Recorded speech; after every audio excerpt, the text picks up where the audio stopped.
Welcome to FACEHAMMER, episode 90. I'm Russ the Facefield, and I'm joined by Byron B. Dizzle and Les, the MC, on his mic. How's everyone today? Are we all doing well, apart from dying? Melting.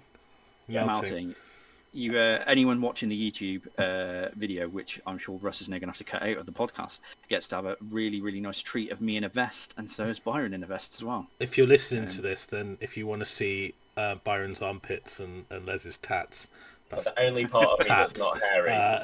T-A-T. Head over to YouTube and check this video out.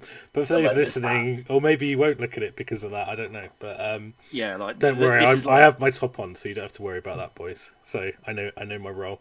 I do feel like a crematorium Mortec guard that if anyone comes to the door, they're going to take a mortal wound though from my heat. So sort of, that's on topic. Maybe on a Speaking of, in this show we are going to talk about Ossiarch Bonereapers and the effects of the General's Handbook 2020 and how that's impacted them.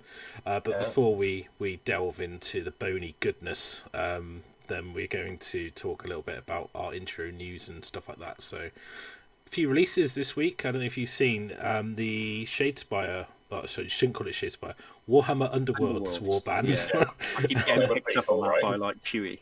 It's like the worst branding mistake ever when it was Shadespire at the beginning, and then but Underworlds was the actual thing. I really like the because it's the Daughters of Cain one that came out now. I can't remember what it's called. Like Mordwef's Hag something, isn't it? I can't remember the name of it. But they look really cool. Like I really like how sort of different the Snake Lady with the bow looks. I know that she kind of looks a little bit more dynamic than the standard stuff. She's all right. I mean, I think the Hag model is probably the selling point in there. I quite like the Sister of Slaughter that's like bent out, like sort of doing like a superhero pose. Superhero landing, yeah. Yeah. But the Iron Jaws, the brutes, they are awesome. Oh yeah, they're so gorgeous. Cool. They're really nice, aren't they? I hadn't seen these. I just googled. I hadn't seen the Dark Elf ones actually. They're sweet. Really cool. Yeah, I love them. So I think they get pre-order this weekend, don't they? Yeah, I've been waiting for those Angel ones for a little while because I've not really painted any orcs or orcs ever, and I think it'd be quite nice to sort of like get one of those and just try and paint it to a relatively good standard, just to test me because I've not done that sort of thing before. It might be quite cool if I ever get a chance to paint something for myself. Byron's thinking, do you want to paint a lot of them? No. Maybe it'll go according to plan like mine did recently, or... Well, yeah, it went okay after I completely screwed it up, stripped the mod and started again. I think there were good ones. Yeah, you used Paint Killer. Was that the thing you used? Yeah. Or did it kill your sink in the end? No, my left hand's growing back as well, so that's fine. Byron's like, why would it come off my hands? I'm like, Byron, did you not wear gloves? It's like, no, skin is my glove. So yeah, he's showing up awfully on camera, but I have the start of War Chance who's now on the floor. Cool. And awesome. I think picking to paint one to a high level is quite good because they're actually quite difficult models to paint there. Everything is in the way of itself. Yeah. Russ had my frustrations when I was building them. Like everything has it's not like completely covering either. It's covering, but from like a slightly in front, so you can see a bit behind it, but you can't get to it manner. And they're not very easy, at all. I think the best... I made the mistake the first set of Iron Jaws I built. The best thing to do is just leave the armour panels off and then just paint them separately and then just super glue them on because the panels don't need to be super flush to the model. No, exactly. And so that's why this guy's being able to get into the skin. Plus what you could do is just green stuff over the holes and just have like a naked war chanter in his Hulk pants. Because I think that'd be cool. He's got inverted nipples now. I could just put some little... Yeah, I think he did actually, Yeah, I'm sure Rich Burdett did one, didn't he? Where he had it like really laid, like stripped bare with the armor showing. But so I do like those the Underworld models. I think they look really cool, and it's nice to see Byron painting something properly for a change. Yeah, right. Yeah, Russ will get to do it soon as well. You Russ paint something properly for a change instead of rushing it grow. Yeah, I did loads of progress because basically I just dusted my KO off, which is why you can see them in the background over there. Where basically it felt like I'd built, painted, undercoated, and gotten to that level in one dusting of a makeup brush. I've just been too busy to do any work on them, so I've just been because I'm commission painting now, so I've basically just not been doing any of my own hobby at the moment. With the podcast taking up the time, it's difficult to put time aside to actually like stop painting for money and then paint for yourself. So, but it's definitely on my radar. An entire podcast of people who have to justify painting for themselves because they could be painting for. No, it's like YouTube three commission painters on a podcast, right? Yeah. Who'd have thought? Fuck you, COVID. Yeah, it's been shit, but anyway, so those, it's just been life anyway. So we're just to quickly talk about FACEHAMMER Worldwide. So obviously we spoke about it on previous show. We're going to do a YouTube video which is going to be going through the FACEHAMMER painting competition finalists from last year with some of the beautiful pictures that Matt Avarice took for us at the event to show off the sort of thing that we'd like to see for the entries. It'll be on Discord. We'll have a PDF and a post about it soon about how to join and how to get involved. We're going to have some special guests. We're going to reach out to some people, so we haven't done that yet really, a couple people, but we'll reach out, and then hopefully on the Saturday will be a paint along with the start collecting Age of Sigmar. What is it, Les? It's a Knight Incantor. Yeah. Okay. Knight Incantor, yeah. I always get it mixed up with the Exorcist. I don't know why. Because I think that. No, you never make. No one's seen a fucking Exorcist. No, I know. That's the reason. Yeah, it's a really cool model. No one's seen it on the table. In fact, like if I play you and you've got an Exorcist in your Stormcast Eternal army, and I've got no money at the moment, I'll pay for your drinks for that game just because you're not going to take the Exorcist. But there aren't any games happening. This is like an empty thing. Is that the 90-point wizard? I don't think he's 90. I think he's 120. He's actually really good against death stuff, but he's a really cool model. He's the guy with like the come at me bro sort of like. Yeah. Because there's one of their wizards has dropped down in points to. I think it's that one actually that's dropped, but it might be probably because no one sees it.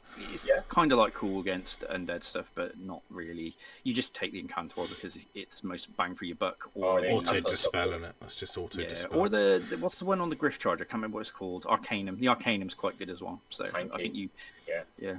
Yeah. But anyway, that model. We're going to paint that along on the Saturday. Feel free to convert it. I'm thinking about making mine into a Zinch Sorcerer. That's a cool idea. Because I like Zinch. And there is an old classic model with a guy with his face and it had no eyes. It was like a mirrored face. So I'm thinking about getting a Dark Eldar box because they've got those kind of heads. And will it be too small in that? Actually, it'd probably be alright. It'd probably be okay. I need to look at it. I might have to do some sculpting work, but I think I'd like to make. I have to look at some of the Thousand Sun 40k models and see if there's some chunky Zinch staffs and things like that. So I'm quite tempted to swap the staff out and make him look a little bit more chaosy. Because I quite like the idea that he's obviously been playing around with magic and touching naughty things and realise that Sigmar is actually an asshole because what Sigmar's done is basically gone, you're like a hero, right? So what I'm going to do is I'm going to lock you in a perpetual death cycle of servitude, and every time you come back it really hurts a lot and you lose a little bit of your soul each time, but I'm a great guy. Nagash is the bad guy, right? But I'm the good guy. So what an asshole. So I think it's only a matter of time before the Stormcast work it out and they start rebelling. So I'm going to start it. I'm going to start the trend with my Knight Incantor Fallen Zinch Sorcerer. That's what I'm going to do. So the Sangor are quite a big size as well. If you're looking for accessories that potentially fit, I might get one of those acolyte birds and stick it on him somewhere because I think that's cool. Because he's got his hand up, hasn't he? So I might take the hand and move it and put the vulture on it. Oh, that's a great idea. Yeah. So it looks like he's obviously like getting whispered from a demonic bird. So if anyone's got one of those Vulturix things from the Acolyte sprue, let me know. I'll be interested to get hold of one of those. So over to us. Yeah, let me know. But yeah, that's because you said you were going to chaos yours up, weren't you?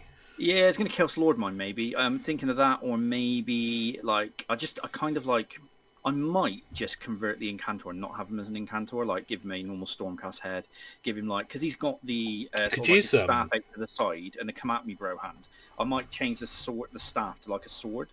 because then it's like come at me and he's like a swordsman, sort of like what are they called? The Quester, the knight errant quester, and like convert him as an errant questor, because that might be quite cool. Have you thought about using the Indomitus shield with the Skelly Bob on it?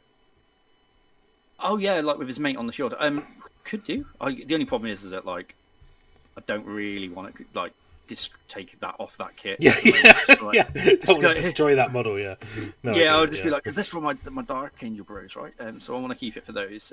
Plus, I've got like the spare one at yours, haven't I? So yeah. So I don't know. I don't know. Maybe tempted. You gonna do a vampire, Byron? I was just going to say, like, I had to do something interesting. I'll just be Captain Vanilla over here, painting him in Retributor armor.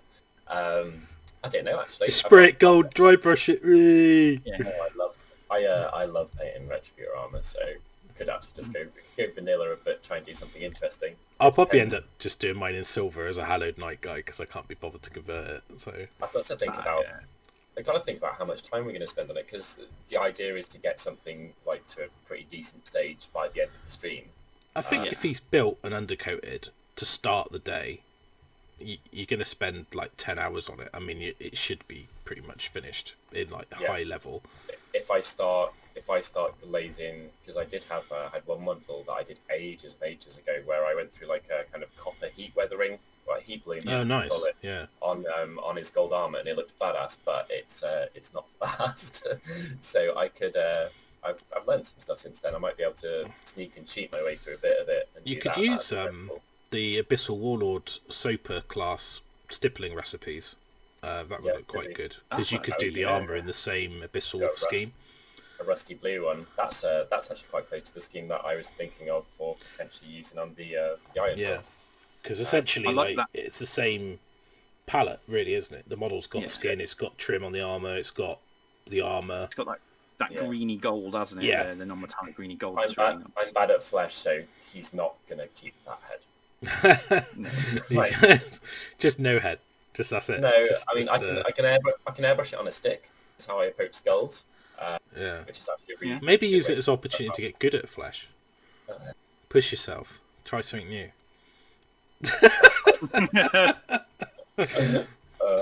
God, having sat down, and it's been like I have to paint on demand for AO quite a lot, but I'm like the things I pick, I just have to pick something that's efficient. I don't have much time. I try and pick stuff that I won't cock up.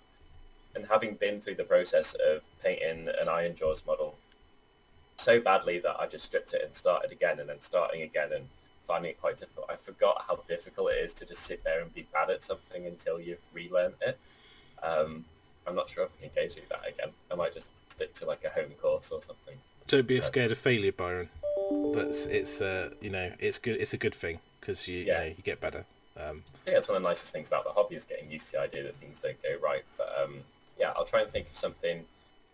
I need to think very carefully about the amount of hours that I spend on it. Otherwise, I'll start something that, like, if it can be finished 2 hours more, we're going to intend on spending on it, then it'll look like it's like 30% done, because so much of what you get done in the last stages makes a model. It's a bit like Bake Off, isn't it? Like if you've ever watched Bake Off, and they're like, I want to do this like chocolate fucking thing, and it's all up here and all that, and then you're like, yeah, okay, and then you go, I've got how many hours? And it's like, and it's hot and it's all melting and it's all falls to bits, and then they end up with like a splodge.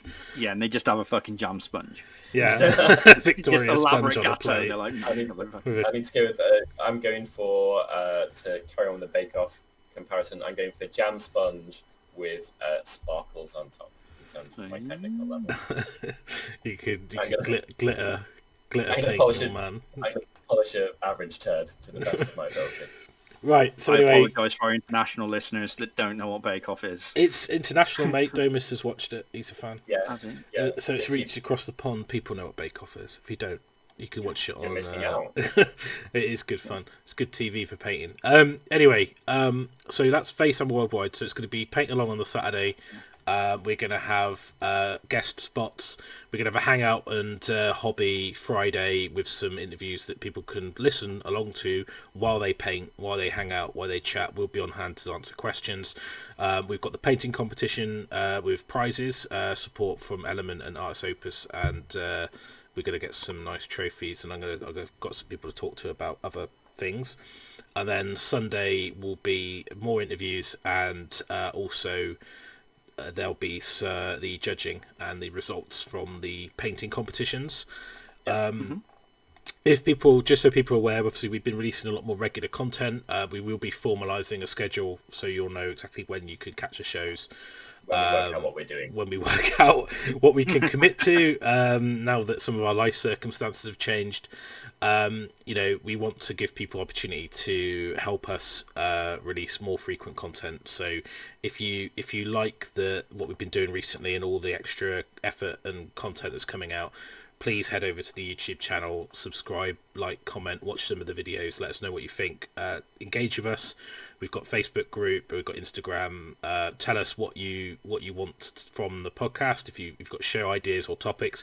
I did get contacted about someone's army and colour scheme. We were going to record about that, and we will, but we just weren't prepped enough to do that today. So we're going to do something slightly different today, but we will get to it. Obviously, really enjoy hearing from you guys, and if you really want to support us in a more direct way and get some cool dice, you can head over to Element Games and search for FACEHAMMER, and you can see all the merch. There's paint racks which are super good. I'm not just saying that. I actually use all of them myself. I've got lots of them. They are very good because they stack vertically and they don't intrude on your desk space. So if you've got limited space, they're really good. The dropper bottle ones are particularly good. Obviously GW paints, they do have a rack for those, but Terry's put all of his GW into dropper bottles and into the dropper rack. But if you've got Scale or Vallejo, those are really efficient. I think you get 18 paints in one shelf. So I think it's 9x9, and the GW. The world falling over. As you can see, if you're on YouTube, you can see the Byron spinning his stuff around. That one contains Nagash. Nagash on a rack. But they stack up and you can make them fit whatever space you have. I think that's one of the most practical things about them. They've gone through quite a lot of revisions as well, so they have been designed with practicality in mind. And if you're dead cool, you can spray them black and they look pretty sweet. My one's black. Yeah, half of mine are, then I run out of spray and motivation. And then the other thing with them as well is they don't need glue to assemble; they just push together. I enjoyed assembling them. So they do, obviously they're Element Games design, but they're a FACEHAMMER branded one. So if you get those, they kind of help us a bit. FACEHAMMER dice, obviously we've just got a new batch in. We've got some really cool purple, some good orange and steel dice. The copper and blue ones are really cool, I think. Arriving in a couple of weeks, aren't they? Yeah, so they're pre-order at the moment. They should be shipping early September because of a super short lead time for what we're used to. So yeah, watch this space. There'll be some more merchandise and things coming. So obviously, for us, it helps us to spend our time on this rather than spending our time on our own business or going out for work. So at the moment, we're self-employed and trying to put more effort into the podcast so we can turn it into a bit more of a business venture.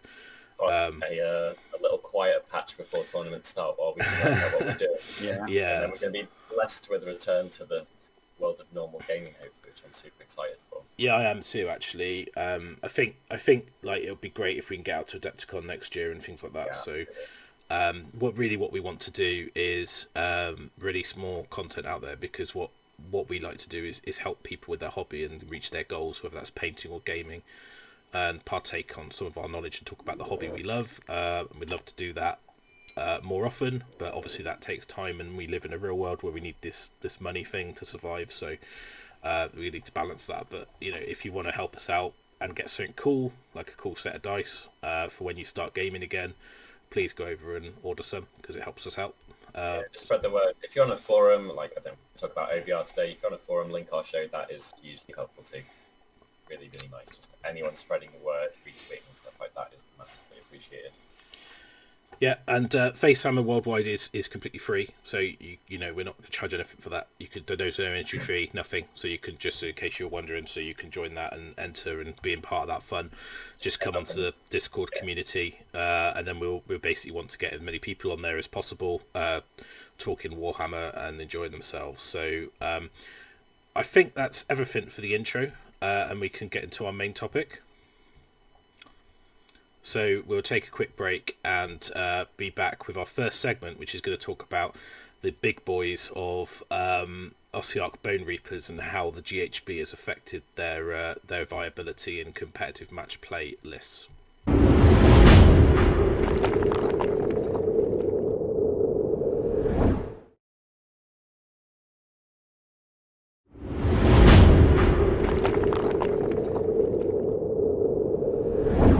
So we're going to talk about the main characters in OBR, the big boys.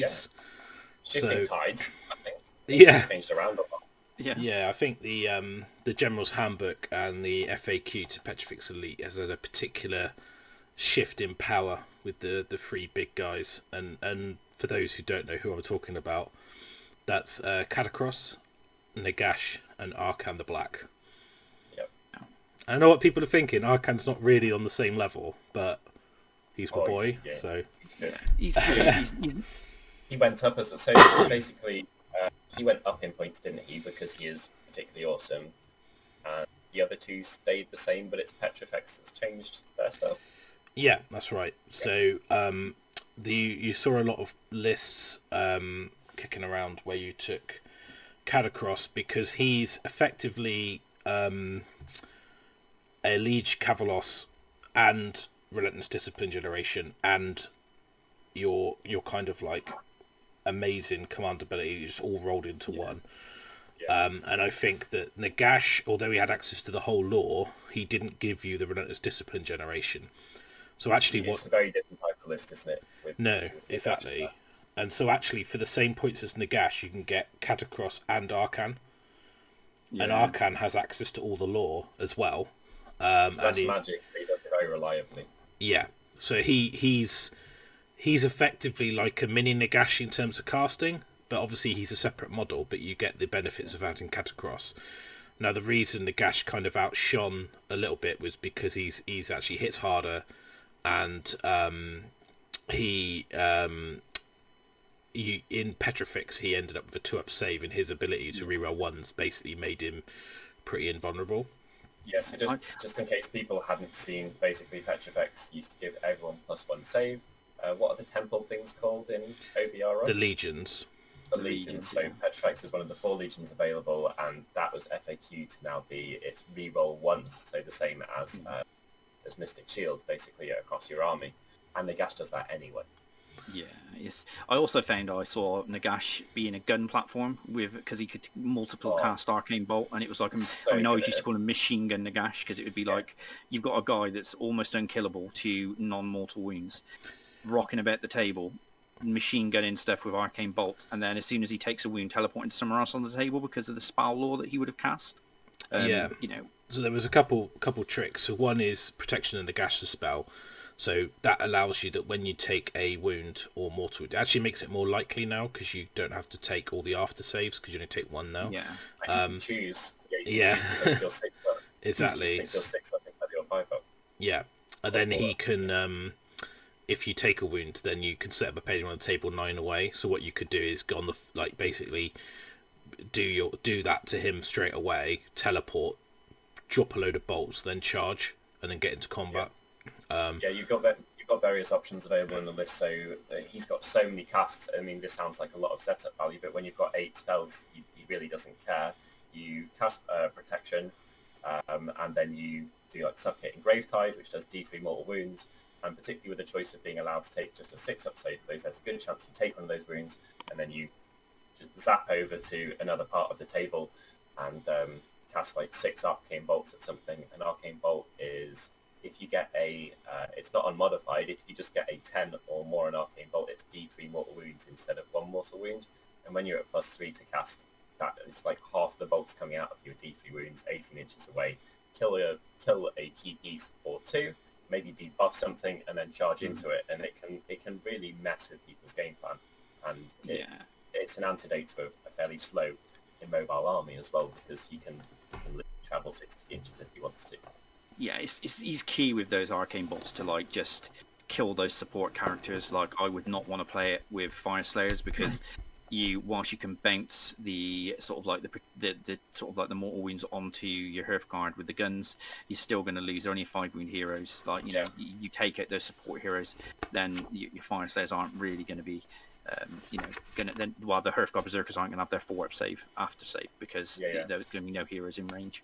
I think Nagash is a very, very good in that respect. He is, and also he's no slouch at fighting either, right? So no, he's not. He's a bit swingy. If you have some debuffs to hit, you can get unlucky, particularly if his if you're planning on his shooting attack hitting, which it should, but it doesn't. He's also a lot more vulnerable now. So if you are going for that tactic, yes, you're more likely to get teleport, but when you land there, you don't have a 2+ save re-rolling once, and that's very big.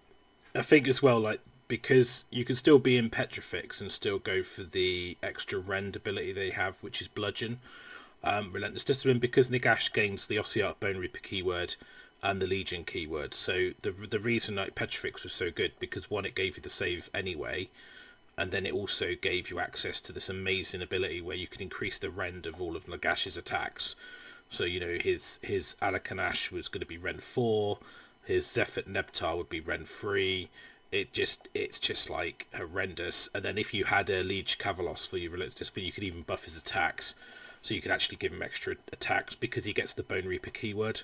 So everything that you can buff Bonereapers with, you can buff Nagash with. So he is an all or nothing. It's all in him, really.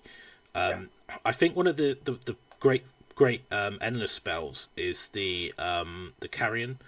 So the Soul Stealer Carrion, because it allows you to use that for line of sight. So actually you can basically Arcane Bolt hiding heroes and stuff like that, because you set up anywhere on the table. As long as you're within range of Nagash, you don't need to see what you're bolting. And that lightning bolt, to coin that kind of like LARP video that went around the internet, lightning bolt, Arcane Bolt barrage is actually really powerful. It's so reliable. It's obscenely reliable. And I think because he gets so many bonuses to unbind and cast, it is fairly obscene when it gets rolling. And I think they don't go down very easily either. A lot of people get surprised when they play. So when he's taken a few greens, the casting bonus rather than his dispelling bonus, it's very easy for it to get affected a tiny bit, and it'll go down to 7 spells, and then you do 1 spell, you heal yourself up, and suddenly you're back where you were. Yeah, so it's as he gets hurt, he does get weaker in magic, but there are ways to heal. So it's I think for me, I think in Nagash is more powerful in a Legion, in a Bonereaper army than he is in a Legion and Nagash army. I would agree. I think he falls into a more support role in a Legion and Nagash army. But the problem is you don't have enough points to have enough for him to support, really. Right. And you get the issue of having to have Death Wizards to give him spells. But I think I think that's kind of gone because of the there's some change to the War Scroll that's affected that. I'm not really an expert on the Nagash in Legion, but I think when we're talking about Bonereapers, the biggest impact to Nagash has been the fact that Katakros' stock has gone up, purely because you've lost the ability to give him +1 save just from being in the Legion of Petrifex. So, but I think there are some good options other than Petrifex. If you take Nagash, I actually think Null Myriad is a good choice, because it gives you the ability to protect yourself from spells. So you have to spend 1 each time you try and do that, though. 1 RDP point, don't you? And you don't. Well, no. So you get Eldritch Knowles as an ability. So each time a friendly Null Myriad unit is affected by a spell or endless spell, roll a dice. On a 5-up, ignore the effects. Yeah. But you also get a command ability, which is Hold Fast, which is before you use the Null ability, you can spend a point, and then it's on a 2 instead of a 5. So it's a 2-up ignore, but you get an innate 5-up ignore anyway without spending a command point. Yeah. So if you want to protect Nagash, particularly with this resurgence of Lumineth for one, but also Zinj, I think it's a really good option to take Null Myriad. Plus, you also get a command trait.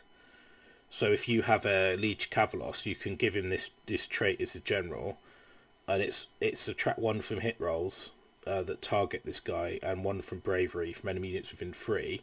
But the artifact is really good. It's the Baleful Blade, so do not make save rolls for attacks made by that weapon. Wounds cannot be negated. So you just do the damage. There's no saves, there's no ignores, there's no nothing. It just goes straight through, and you can't negate them.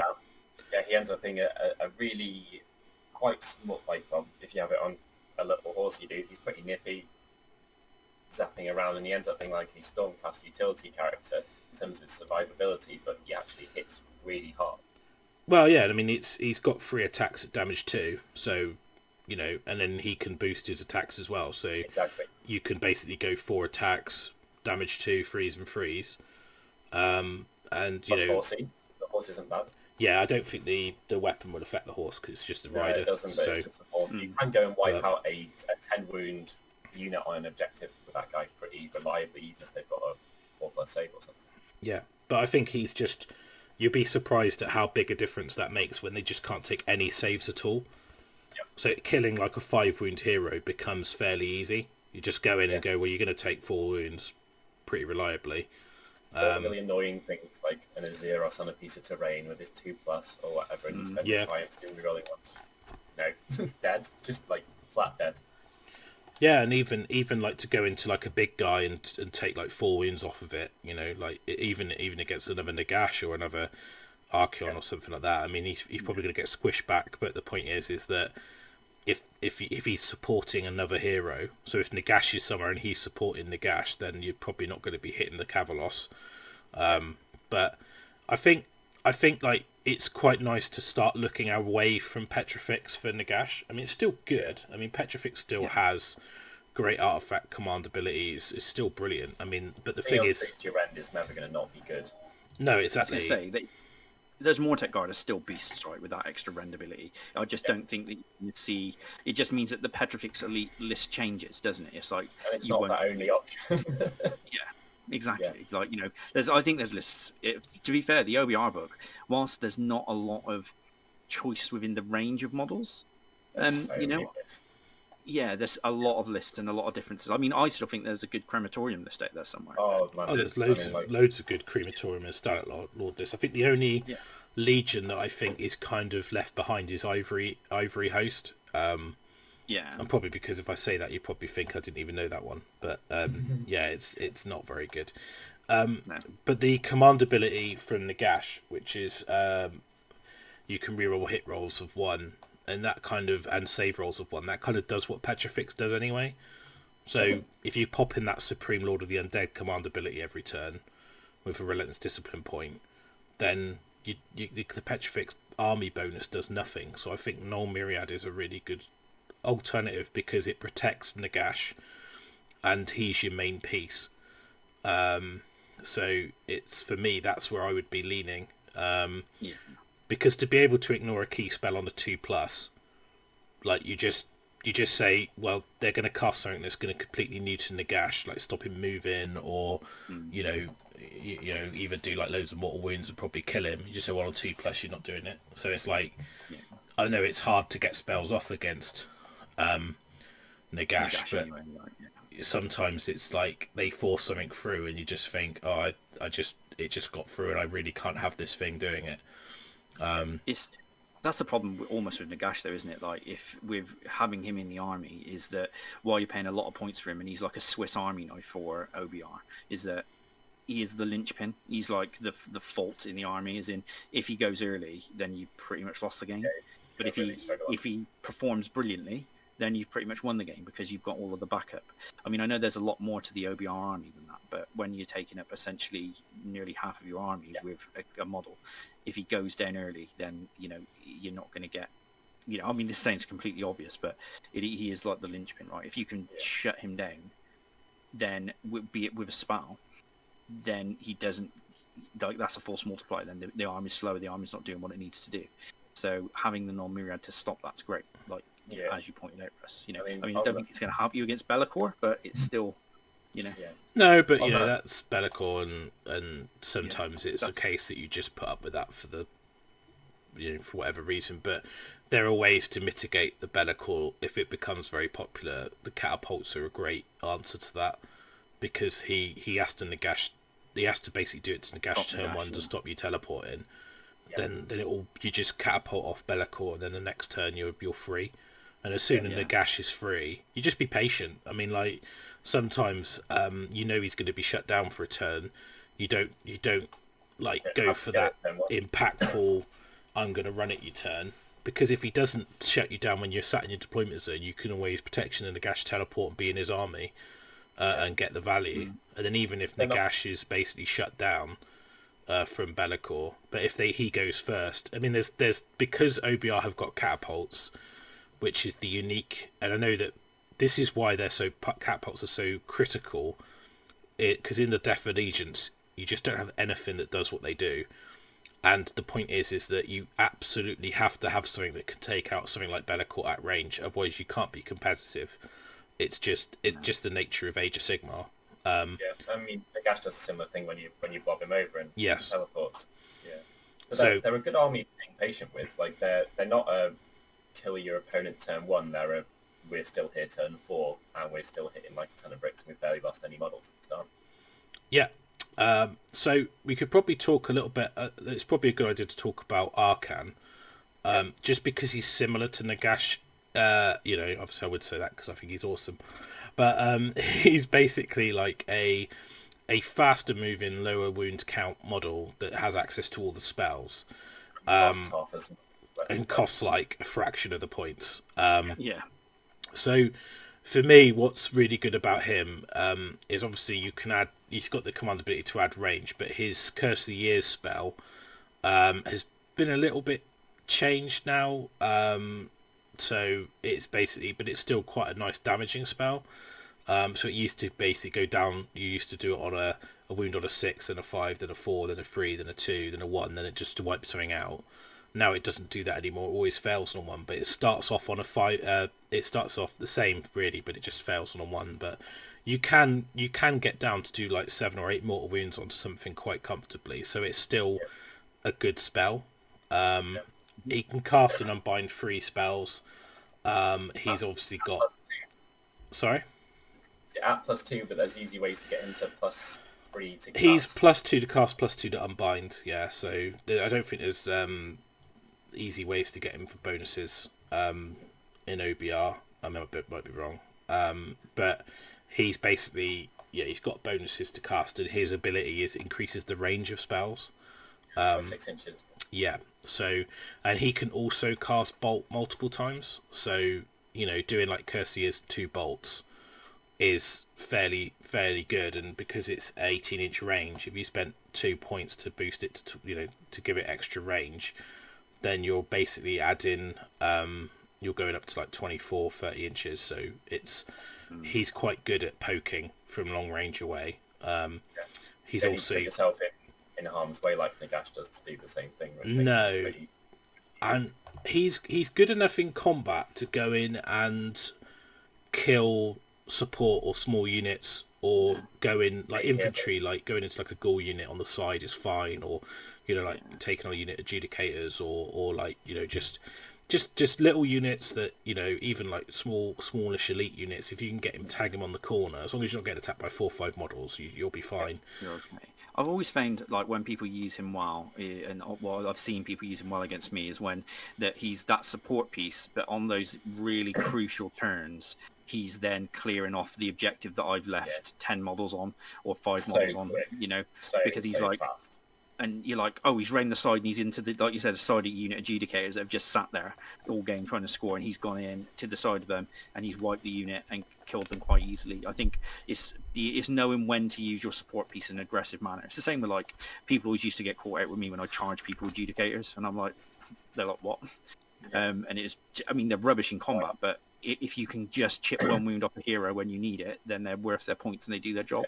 Exactly. And I found that, using Arkhan that way, like, you know, jumping over a screen, killing like a 1-wound hero on an objective, stuff like that. He's very, very good at it after he's performed his support piece role.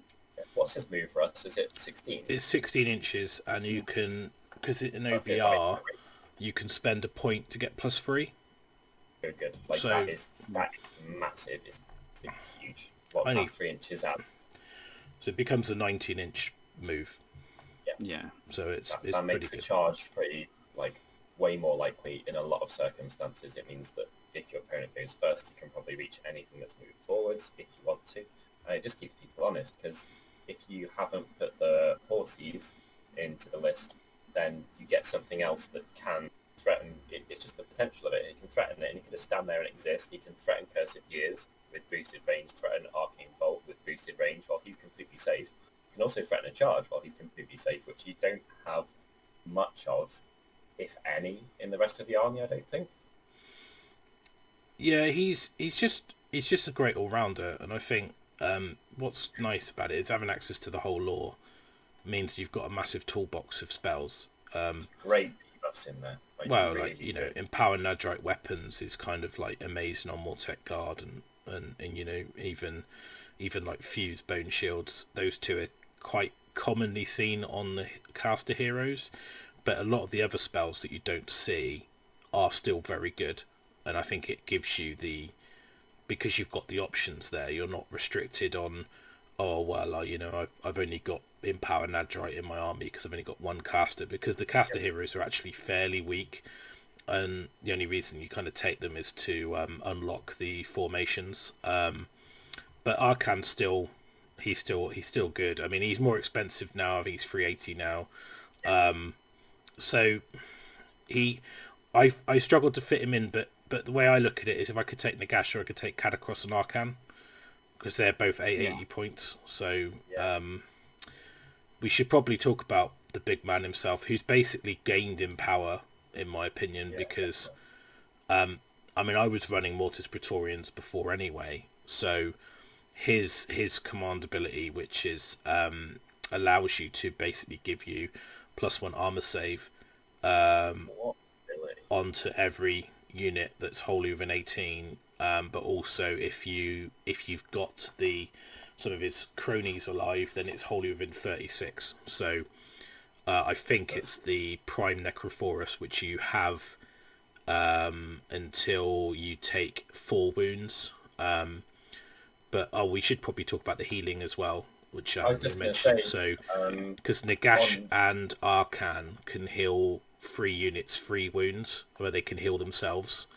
So actually they're quite hard to get rid of, because every turn they're healing 3 wounds. So if you take Katakros and Arkhan, you can put 6 wounds back on both of those characters each turn, because they can both hit each other. That's crazy. So it's kind of, so you put 3 on, you can hit each other like twice. So you basically go, well, I'm going to put 3 wounds, then 3 wounds, then 3 wounds, then 3 wounds, and the healing is key, because actually it's quite hard to get healing in to a OBR list, and if you're running multiple units of the Mortec Guard, then that's putting 6 into one, 6 into another, 6 into another. That's quite a significant amount of stuff to get through. It's also putting 2 horses back, isn't it? So I personally, I think the healing makes running Katakros and Arkhan a very very kind of good prospect, rather than running Nagash. But Nagash is a lot more offensive, a lot quicker, so he's kind of got the combat power. He's slower than Arkhan, faster than Katakros, got more combat power, and his magic is way more effective. So it's that balance, but you don't have the relentless discipline. So if you take Katakros, you lean more on your units, which is why I kind of like him. But you end up with 5 relentless discipline points from Katakros just being on the table, basically. So it's a massive pool every turn that you're getting. That's different. Yeah, and like, you know, he's got 20 wounds and a 2-up save when his ability's on. You get him +1 to hit as well for all attacks by Bonereapers, wholly within 36 as well. So that's making you hit on 2s with most of your stuff. It's a massive boost. Is it melee or just flat? I think it's melee. No, it's just +1 to hit rolls. So yeah, because I thought that was the case when I played JP. He had Katakros and catapults. And on the catapults, he was just in this. It's a small army, but he had 5 horses in it, which really made a big difference. Which I guess if you squeezed Arkhan in, you'd have a similar option there. Those 2 catapults, he boosted their range on their moves, so their threat range was disgusting, and then they're so much more reliable when they've got +1 to hit. Yeah, I think the list that I ran was 20 Mortec, 2 catapults, the Bone Shaper in the Mortis Ballistari with another 10 Mortec. I think it's 20 Mortec, 5 Cavalry, 2 catapults, the Bone Shaper, Katakros, and the Liege Cavaliers. Yeah, and that comes in Mortis Praetorian. Very similar. And that comes out basically 2000. And that list is great. It's pretty all round. You've got a bit of everything. The Cavalry won me a game because they ran onto an objective in Knife to the Heart. So it's just a very nicely balanced army. But one of the things that Katakros does, which is really good, is that if he's completely unhurt, he's got this scroll bearer, which you can pick one enemy unit on the battlefield, and then they've got to subtract hit rolls for attacks that unit make. So you can basically debuff a unit just anywhere on the table. Doesn't matter. Like no roll, nothing, no way to stop it. And then the other thing, which is really good, is the way that you can basically stop command points. I think you can steal a command point on a 4+. So I'm just trying to find the rule, but I'm kind of. He's got everything on his scroll, isn't he? I've got it in front of me. Yeah, I think it's the Spy Master. So once per turn, roll a dice when your opponent receives a command point on a 4+, it's lost. Yeah. So as long as you haven't taken 8 wounds, you've still got that ability. So the fact that to heal those things back. But you can imagine like how disruptive that is to a lot of armies. Like if you roll that 4 up and you normally start the game on 2 command points and you've only got 1, then suddenly you can't make say for your army, for example, Byron, you'd be like, well, I can't make my brutes battle shock immune because I have to spend that point doing my war or whatever. And you're like, well, now I haven't got any points. Literally, I can't reach you, or when I do reach you, I'm worse. Especially, like, you've got the option to make something -1 to hit, and then Arkhan has the option to make something -1 to hit, and he has a spell which is rerolls successful 6s to hit and successful save rolls of 6. Yeah. Or something like that as well. Yeah. Something can get to you that's meant to like muller your army, and it can be pretty much like impotent, like half as effective. There's an incredible selection of spells that back up what he has too, I think. Yeah, I'll just double check that spell name, because I think I know the one you're talking about. So I think it's Mortal Contract. Oh, Mortal Contract's badass. Oh no, that's something else. So we've got to talk about that one though, because it's really, really good. So it's on a 7, picking it with an 18, and for the rest of the battle, roll a dice each phase. Any attacks from a unit inflicted damage on a Bonereaper unit. So when they hurt you, on a 3+, they take D3 mortal wounds. So you can do it. So like a unit that's going to stick around and do damage in a lot of phases is just going to take damage passively. But Drain Vitality, I think, is the one. So on a 6, pick an enemy unit with an 18, until your next hero phase, reroll unmodified hit rolls of 6 and reroll unmodified save rolls of 6. Yeah. So amazing, really. Just so good. Turns off a load of key abilities for people, makes them way less likely to happen. Mm-hmm. Makes them less resilient. It turns off some like defensive abilities. Some people bounce back wounds on a save roll of a 6 and stuff like that as well. So many things that beat you could literally be half as effective just for getting off that spell on a 6. And if you're Arkhan, that's a joke. And you can buff the range. So I think there's a completely different list between Nagash doing his own thing and being like a key piece that can muller anything you pick really and can teleport around and do this stuff. And then there's a kind of a cohesion list, which is the one that you're talking about, where you're healing everything, you're zapping some people, you're debuffing them, and you've got this kind of indestructible core. If they take you down to 1 wound, you're going to be healed very, very fast. Scary army to be double high. Yeah, exactly. And I think if you take they've also got the spell Arcane Command, which degenerates D3 Relentless Discipline points, so you can get around the discipline issue. I think you still want to take a Cavaliers for the command ability, but what's good about Katakros is he has Endless Duty, which is the ability which gives you the +1 attack to units wholly within 12, so that's really, really strong, and you've got enough discipline to use that. So the reason I like Mortis Praetorian as well, because I quite like taking Xantos, the named Cavaliers, because he has an ability that allows you to reroll wound rolls. It's the only thing in the book that affects wound rolls, and because you're getting +1 to hit, the fact you can reroll wound rolls to 1, you can make your catapults way more reliable. You can make your Mortec guard way more reliable, because your hitting is not a problem. Like it really isn't. I think he's so hard to kill as well. Like, I mean, he is an absolute beast. He's so hard to get rid of. I mean, I literally put him into a half-guard berserker unit on his own, and he just didn't die. Wow. It was close, but it was. I played Namvar, and I just put my Mortec guard and Katakros into his big Death Star unit on the first turn, and by the 4th turn, his army was dead. So it was just like, anything in the game that can stand up in combat against that and come out the other side of it. Yeah.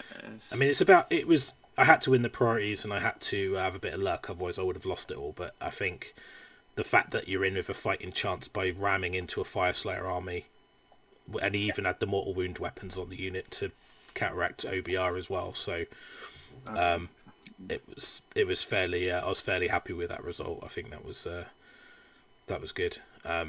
But Katakros is awesome, and being in Praetorians, you now don't feel like, oh, I could be in Petrifex and it's better, because the thing is, what you've got to remember with his ability, you've got to actually put it up. So if they go first, you don't have it up, so you're a bit prone to alpha. So, but the army is resilient enough normally that you can just weather an alpha strike anyway, because you can still spend discipline on like the Mortec guard and get the reroll saves, or if you're and those defensive abilities in their turn, because you generate the Relentless Discipline at the start of the combat round, and then actually it puts you in a very strong position, because if you haven't burnt your discipline in their first turn, you can burn all of it, knowing full well you're just about to get a restock. So OBR are very scary when you go between battle rounds, because if they're going second in a battle round and they win the priority to go first, they basically can burn all their discipline in 2 turns, and normally there isn't a lot left for you to worry about coming back at you. Not at all. Even if it's just 20 Mortex as well, standing next to Katakros, they're much more scary prospects. All I take is 20. I think anything above 20 is too much. You don't need more than 20. Like, honestly, they're so good. You don't need to spend 400 points on 40 of them. It's a completely false economy. 260 points for 20 of those models. Perfect unit. I don't spend any more than that.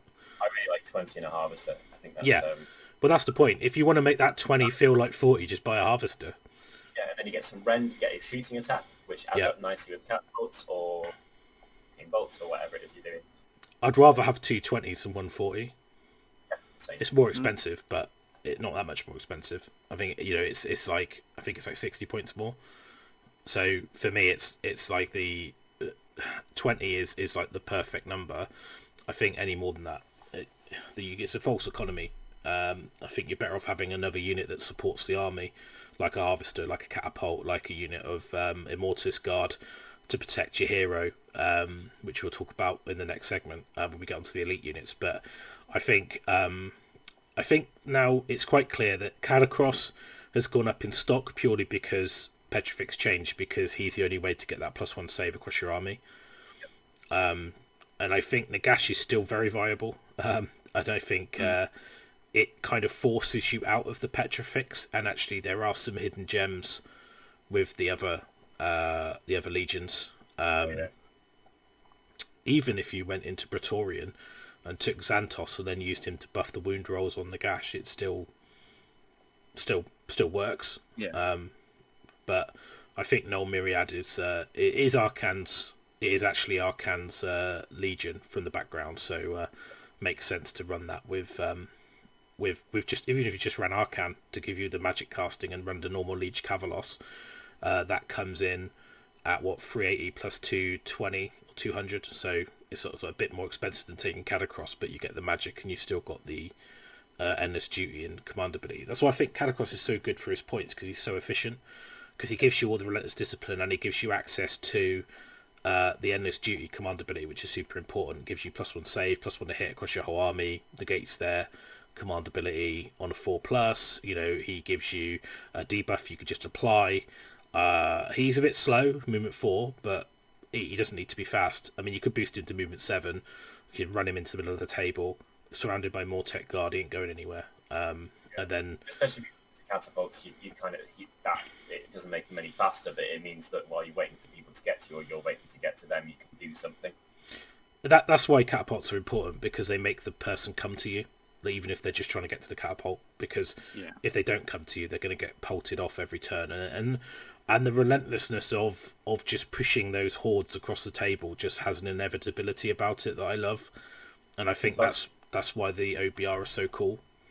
Yeah, I mean, with that many command points as well, your army could, all of the key units could be at +3 move. Yeah. So if you take 20 guys that have a harvester behind them or whatever, pretty scary prospect. And they're just not going to die, and they're going to hit pretty hard. And I find the harvester a really scary combination with them, because if they go into something elite that they can't touch, the harvester just sneaks around the side and tags something on a corner, and that can do quite a lot. It's Ren 3, I think, the harvester. I think it's Ren 2, but you can make him 3 with Elite, I think. I don't know, off the top of my head. Cause, it's a solid piece. But I've always found that the harvester stays alive as well. You always underestimate how much it takes to kill it. I'll put something into it and be like, that should kill it.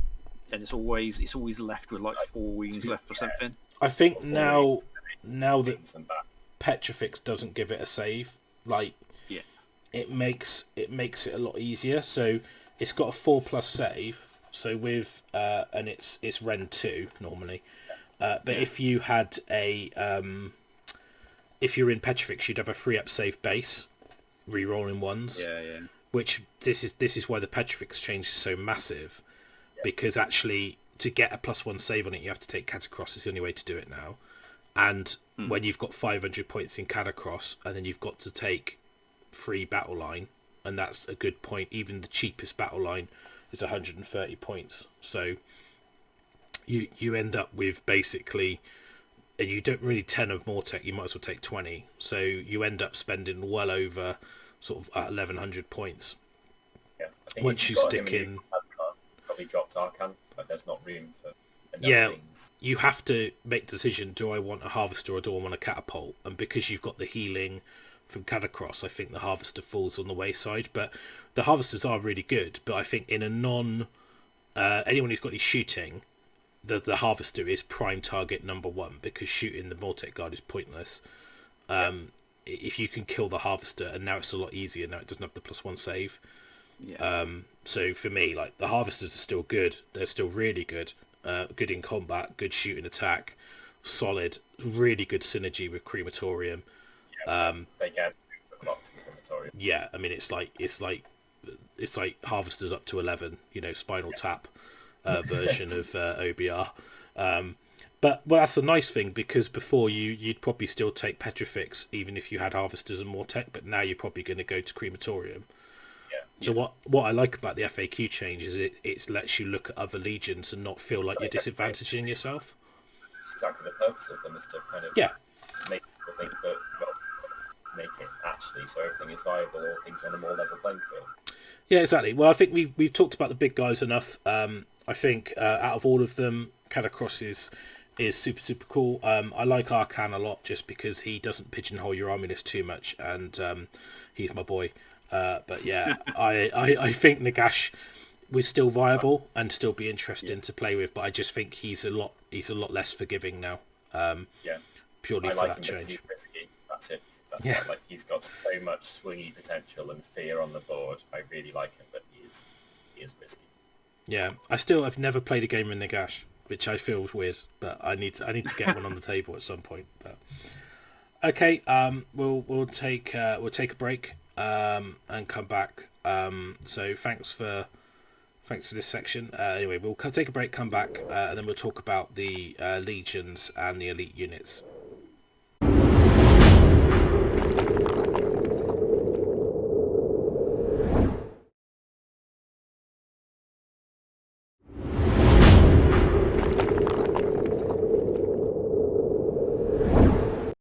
And we are back from the break, and now we're going to talk about the elite OBR units and the legions, and then we've got some questions from the Twitterverse to address all things bony. Isn't every unit elite, kind of?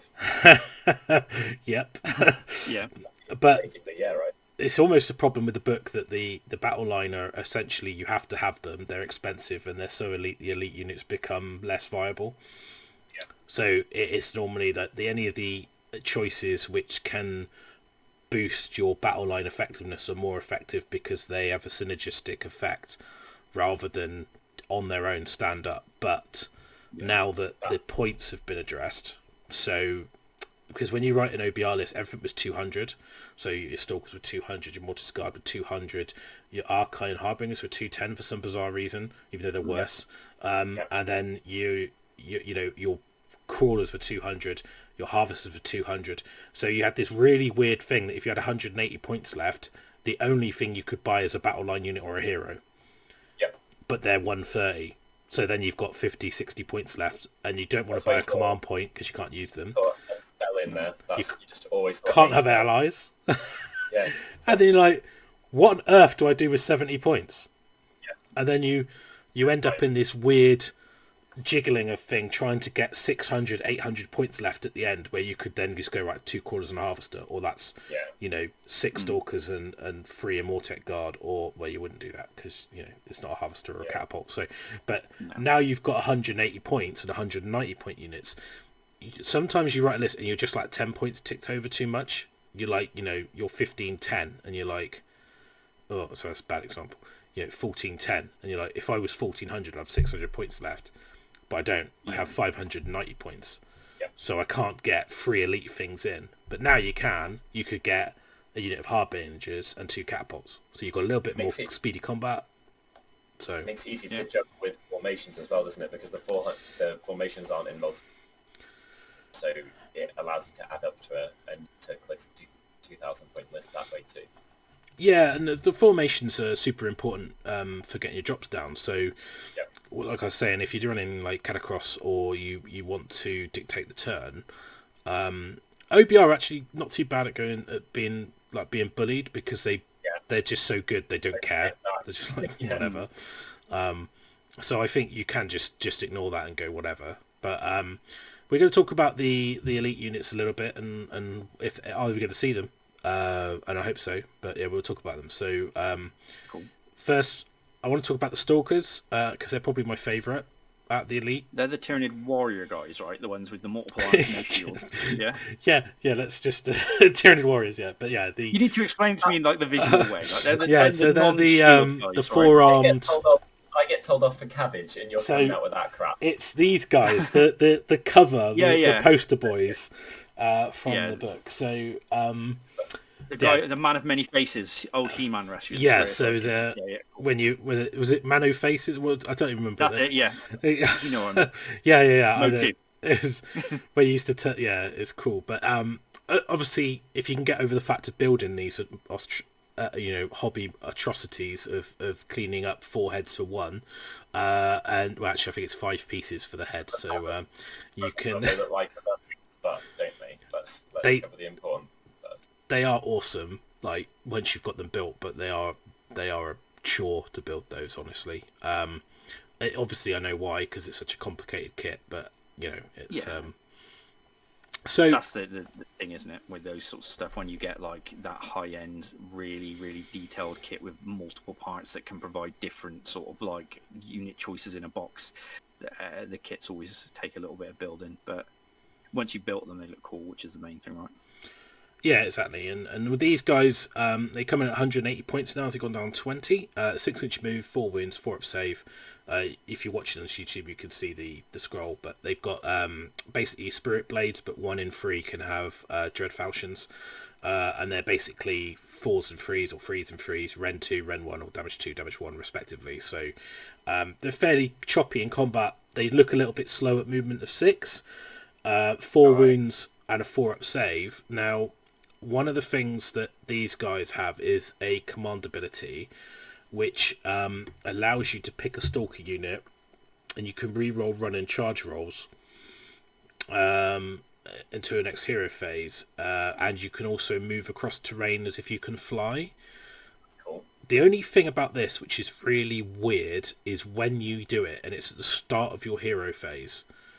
So you almost have to do it before you do anything else and say they're going to be using this ability, which is a bit bizarre. But in the right circumstances can be devastating, particularly if you sucker somebody in by, if there's a massive piece of terrain, like, you know, like a big tower, like a skull fort or something like that, and you're the other side of it, and then you just go, well, I'm going to spend this ability, then I'm going to boost their move, and they're going to come across here. And particularly if you're playing Stalin Lords and they get run and charge, you're re-rolling the run, you're re-rolling the charge, they become quite fast. Plus 3 as well. That's available. Yeah, 9-inch move, plus a d6 run with a re-roll, plus a 2d6 charge with a re-roll. Alright. Moving over terrain like it's not there. So it's effectively... It's also good protection because you can sit opposite a piece of big terrain and they can't get to you because unless they fly. Yeah. So you can do this almost like you used to do with ethereal units back in the day, when you'd sit behind something like that and just pop over the top, do your thing, then pop back again. So, well, like Skyfires, when they used to jump over stuff, didn't they? See the corner of it, fly straight over the top of the train, and tag into it. Yeah. They have to be treated like lone rangers, I think, this unit, and I think that's why people wouldn't consider putting them in the list. To some degree, somewhat similar with the horses, but that's why people should consider picking them. Because everything else wants to be next to other stuff potentially, and then they can just go off and handle something like solo. Fine. So. Well, this is why this unit is so good, because what they've got is their ability is quadrat aspects, and this is start of the combat phase. You pick one of these aspects. One of them gets you to reroll to hit, one of them gets to reroll saves, one of them gets to reroll to wound, and one is to improve the rend and damage by 1. Just all great. It's like only man-eaters. Yeah, and they're also Hekatos units, so they can use things like the +3 move. If you're in a legion, they can use the legion ability because they're a Hekatos unit. So you could actually, if you're in Petrifex, for example, you could improve their rend with bludgeon, even if they're not near a hero. They get a death save because they're Hekatos. So they are completely independent, and they can run roughshod. The problem with these is you can't bring them back because they've got 4 wounds.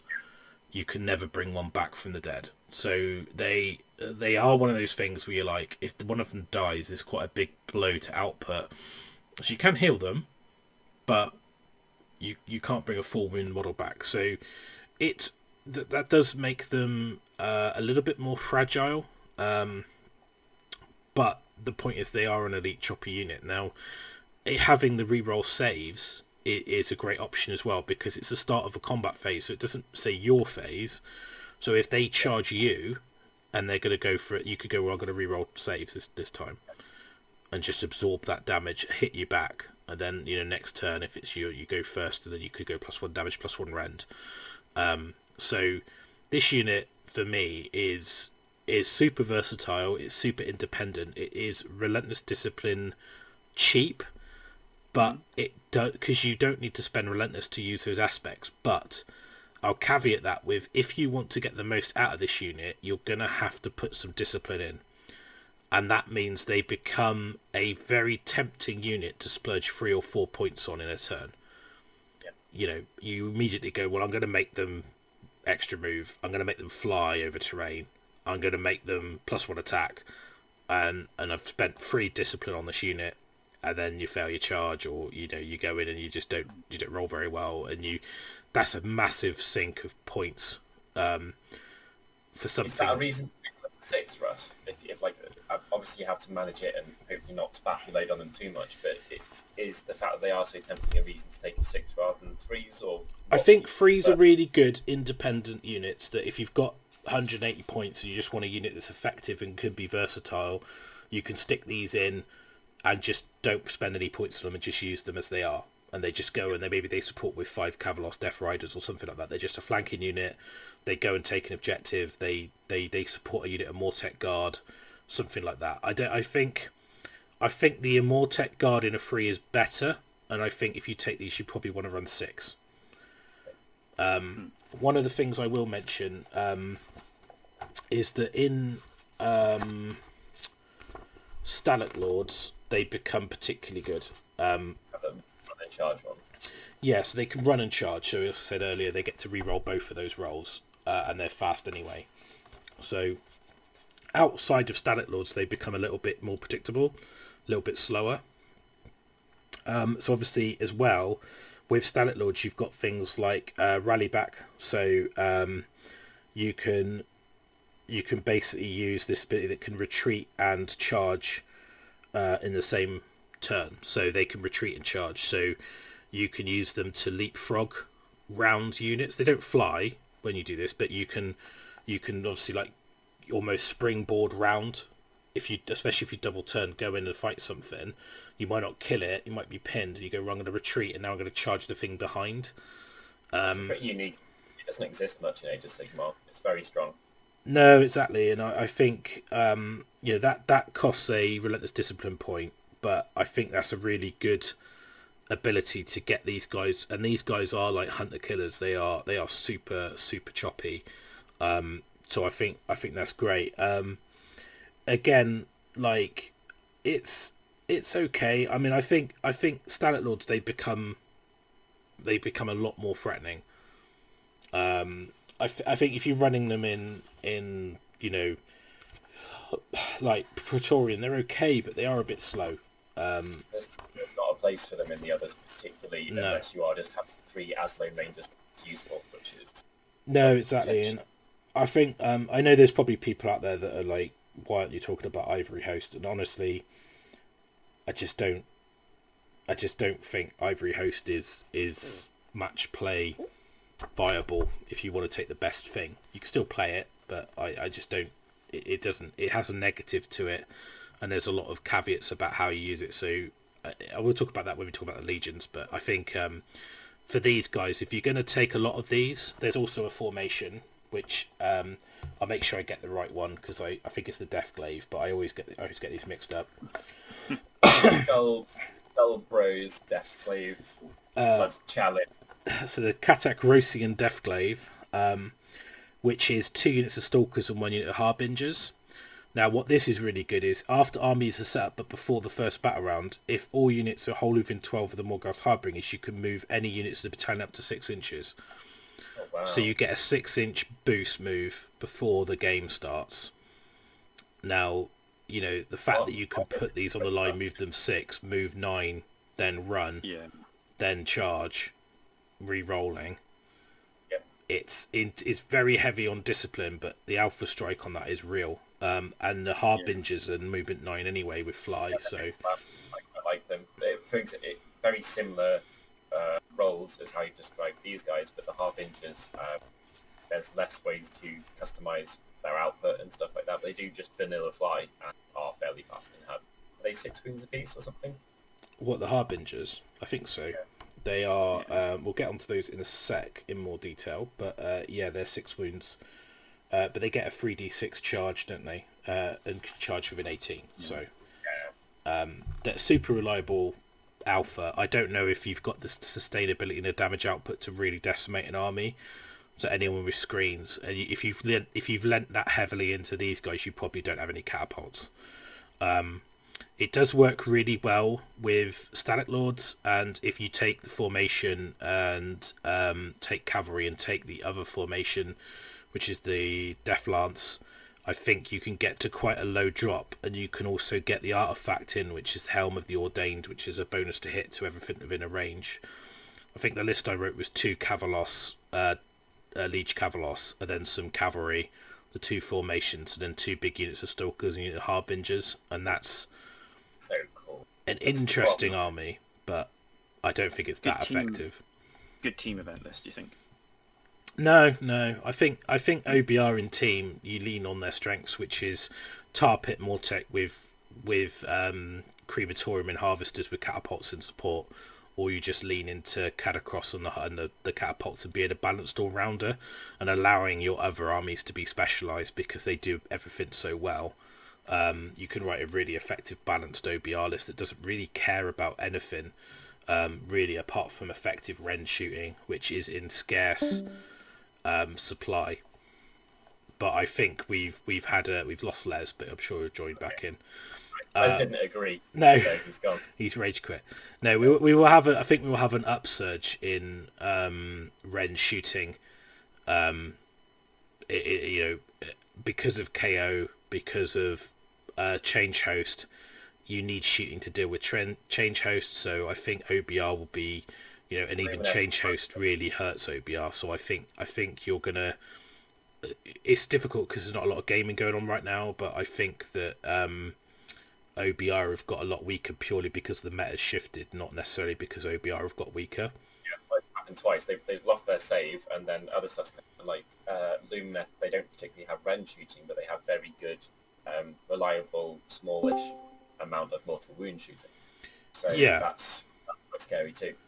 Yeah, and I think having the shooting from, and we're back with Les, with Sentinels. Internet drop, sorry. We just said you didn't agree with what I said and you rage quit. Yeah, I was like, get out. Yeah. So yeah, I think Stalkers, big thumbs up from me. 180 points, I think they're less survivable, but they do more damage. So I think they do something that you don't have, and having that high rend and that ability to go an extra rend. I mean, rend free, damage free on the Dread Falchions is scary, AF, especially when you've got 4 attacks a model, whether you've boosted it and they're hitting on 2s, hitting on 3s because you've got Katakros and things like that. So these guys are really good. Are they going to see much play? Maybe. I think if I'm running them, I want to run a 6. I don't think 3 is worthwhile, and that's purely because these boys, which is the Immortis Guard, which you don't see at all actually, and I'll talk about why I like these guys. So these guys are a bit slower. Movement 5, 4 wins. They've got a better save with a 3 up. That's already a bonus. But if you've got Katakros, they've got a 2+ save, which is nothing to be sniffed at. Now, the one thing I like about these guys is they've got a 2-inch reach. Now, if you stand these behind a wall of Mortec Guard, you're going to be into some halberd hacky goodness. What's the goal unit? Freeze and freeze, rend 2, damage 2, 2 attacks each. It's okay. They've also got a shield, which is only 1-inch reach. But the shield's got an interesting ability that if they roll a 6, it does a mortal wound on the shields. Nice option. Yeah, and I think one of the things is they've got a command ability, which is a bit weird, that you can use in a combat phase after the guard have fought, and any unit within 3, if it's within 3 of an enemy unit, it could pile an attack with the shields only. So it's almost like a second shield bash attack, which honestly is a kind of an inefficient way of using your discipline.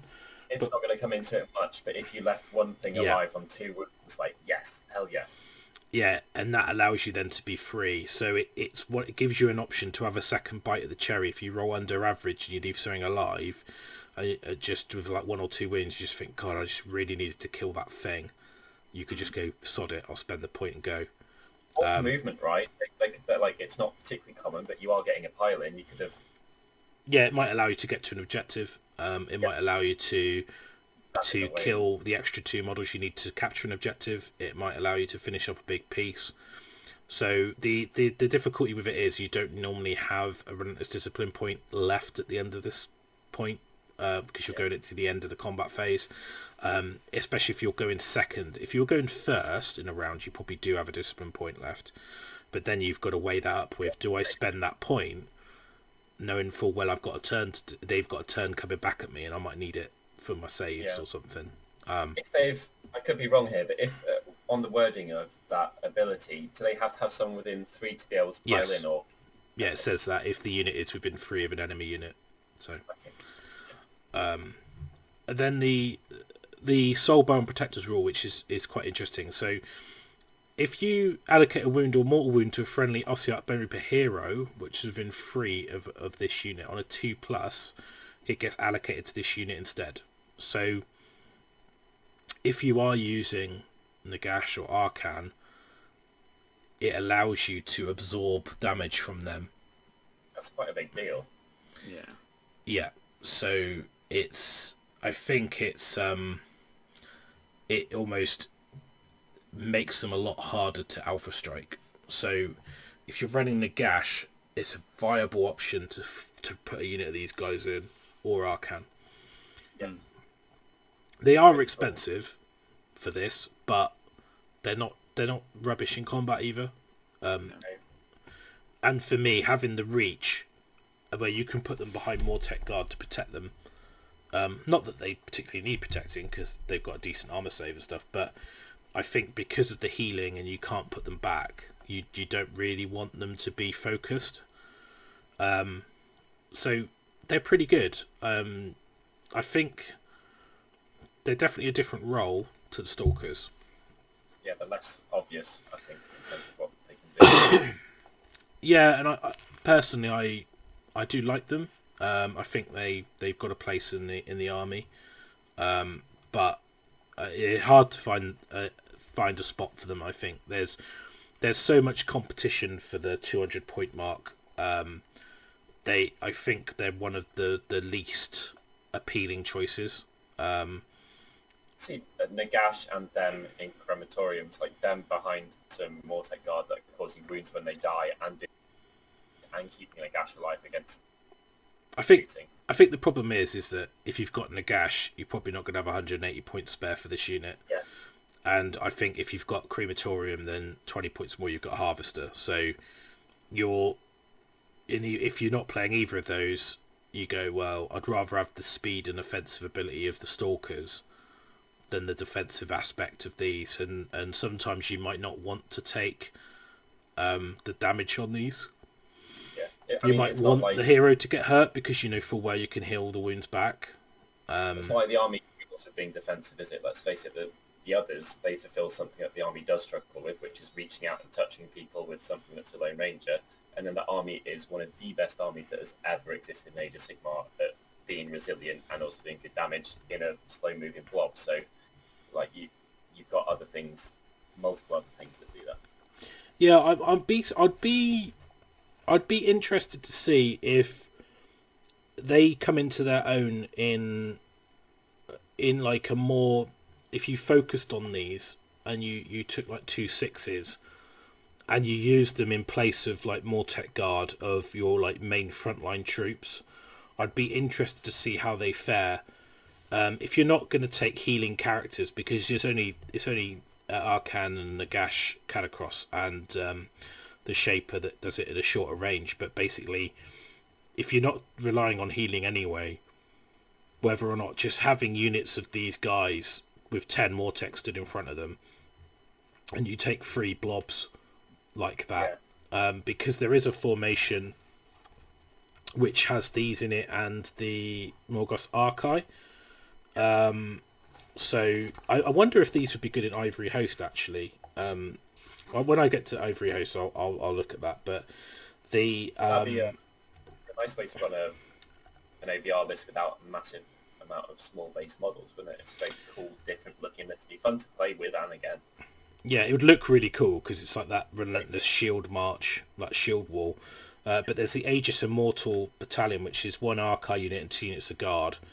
And then it basically gives you soulbound protectors on the Arcai,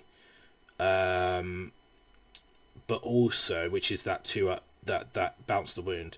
But also, once you do that on a 5 up, the wound's negated instead of being allocated. So nice. Like you would do your save, you would then say, right, it's gonna now bounce to my guys on 2 up. Now I'm gonna see if I'm gonna ignore it completely again. So it kind of double bite on that ignore. So, but again, that's very good because that means that every 3 wounds you absorb, one of them will be ignored on average. So I think that makes it really efficient, especially if you're running heroes with them, like maybe a Leech Cavalos, or even if Arkhan's in the list. She might find like a Null Myriad Aegis Immortal with Arkhan. Arkhan would be an absolute pain to get rid of. You've got some healing, you've got the bouncing, and you've still got these units that relentlessly march up the table. And when they get in combat, they do a lot of damage. I mean, they're Rend 2, damage 2. I mean, there's nothing to be sniffed at. I think they've got a really cool.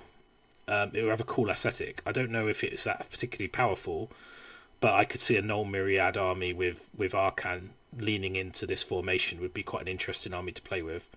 Absolutely. Can the Cavalos buff their attacks? Yes. So Cavalos has the Endless Duty, which gives them +1 attacks. So that'll affect their shield and their halberds. There'll be 3 attacks for the halberd and 3 for the shields. And then obviously if you pile in again and attack again. Yeah, so I think a good list might be Death Riders for your troops, 3 units of 5. With the character, so the Cavalos, the Liege Cavalos, Arkhan, 2 units of these boys in a 6, a unit of Arcane, maybe a 4 if you can fit it in, maybe 2 and then a catapult or something like that if you need it. But maybe use the Archive for the reach, or Arkhan's magic as a way to get things, and then you just lean into the fact that you're basically going to use your speed to get your Death Riders around the sides. You use these 2 blobs moving up the table with the Cavalos, and just be like, well, if you can't really kill the Cavalos because they'll absorb the damage, they've got a free up save. You've got the anti magic if someone wants to try and mortal wound you. So it could be pretty good. It's wouldn't say it's the best army in the world, but it's certainly competitive, viable. I think a great club army if you play at a club. I think it'll be an interesting game, and then no one's going to complain about it, I don't think. Well, I'm sure someone will actually, but someone always complains. It's yeah. So that's a Mortis Guard. So Harbingers and Archive. So I mean, these guys haven't changed really, other than they come down in points. So I mean, they're effectively, Harbingers are faster, and what you can do is either give them halberds or swords. You've got this ability which is -1 bravery of enemy units within 6 of the Morghast, which is a bit situational, but could be quite good if you're leaning into that. But the 3d6 charge on these boys, but I think you only take these, and this is both units, I think, if you're trying to unlock one of those formations. I think if you've got 190 points left, you're better off putting a unit of Stalkers or a unit of Mortis Guard rather than the Harbingers or the Archive. Or the horses? Yeah, potentially. I think the horses do a similar job, probably better.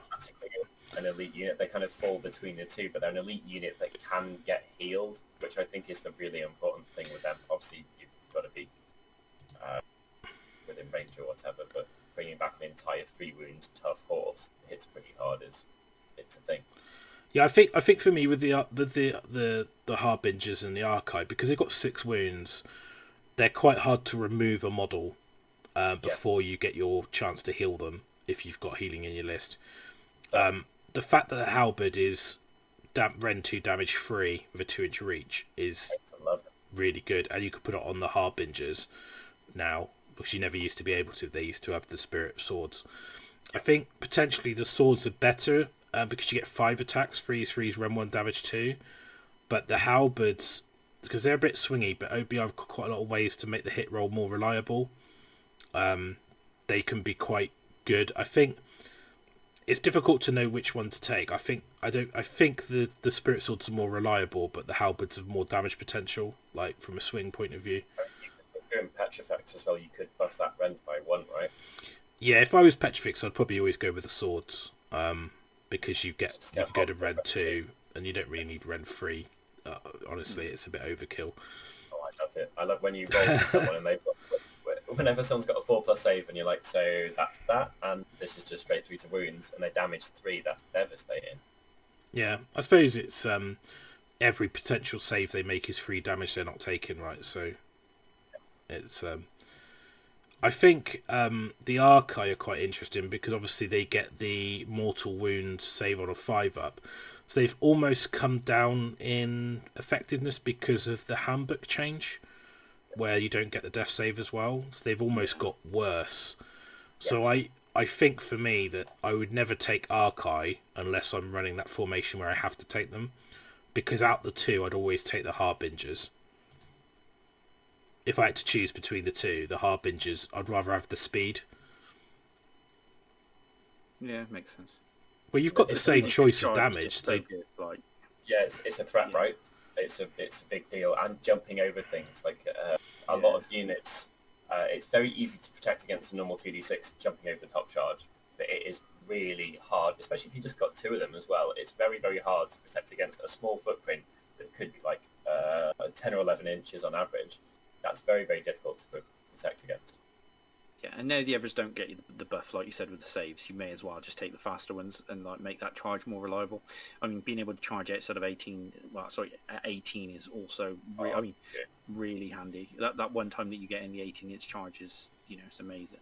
It was like moved 12 before that, which is ridiculous. Yeah, that's what I think. I mean, I still don't know whether I'd take them. I love the models. It's a shame because I think the models look amazing.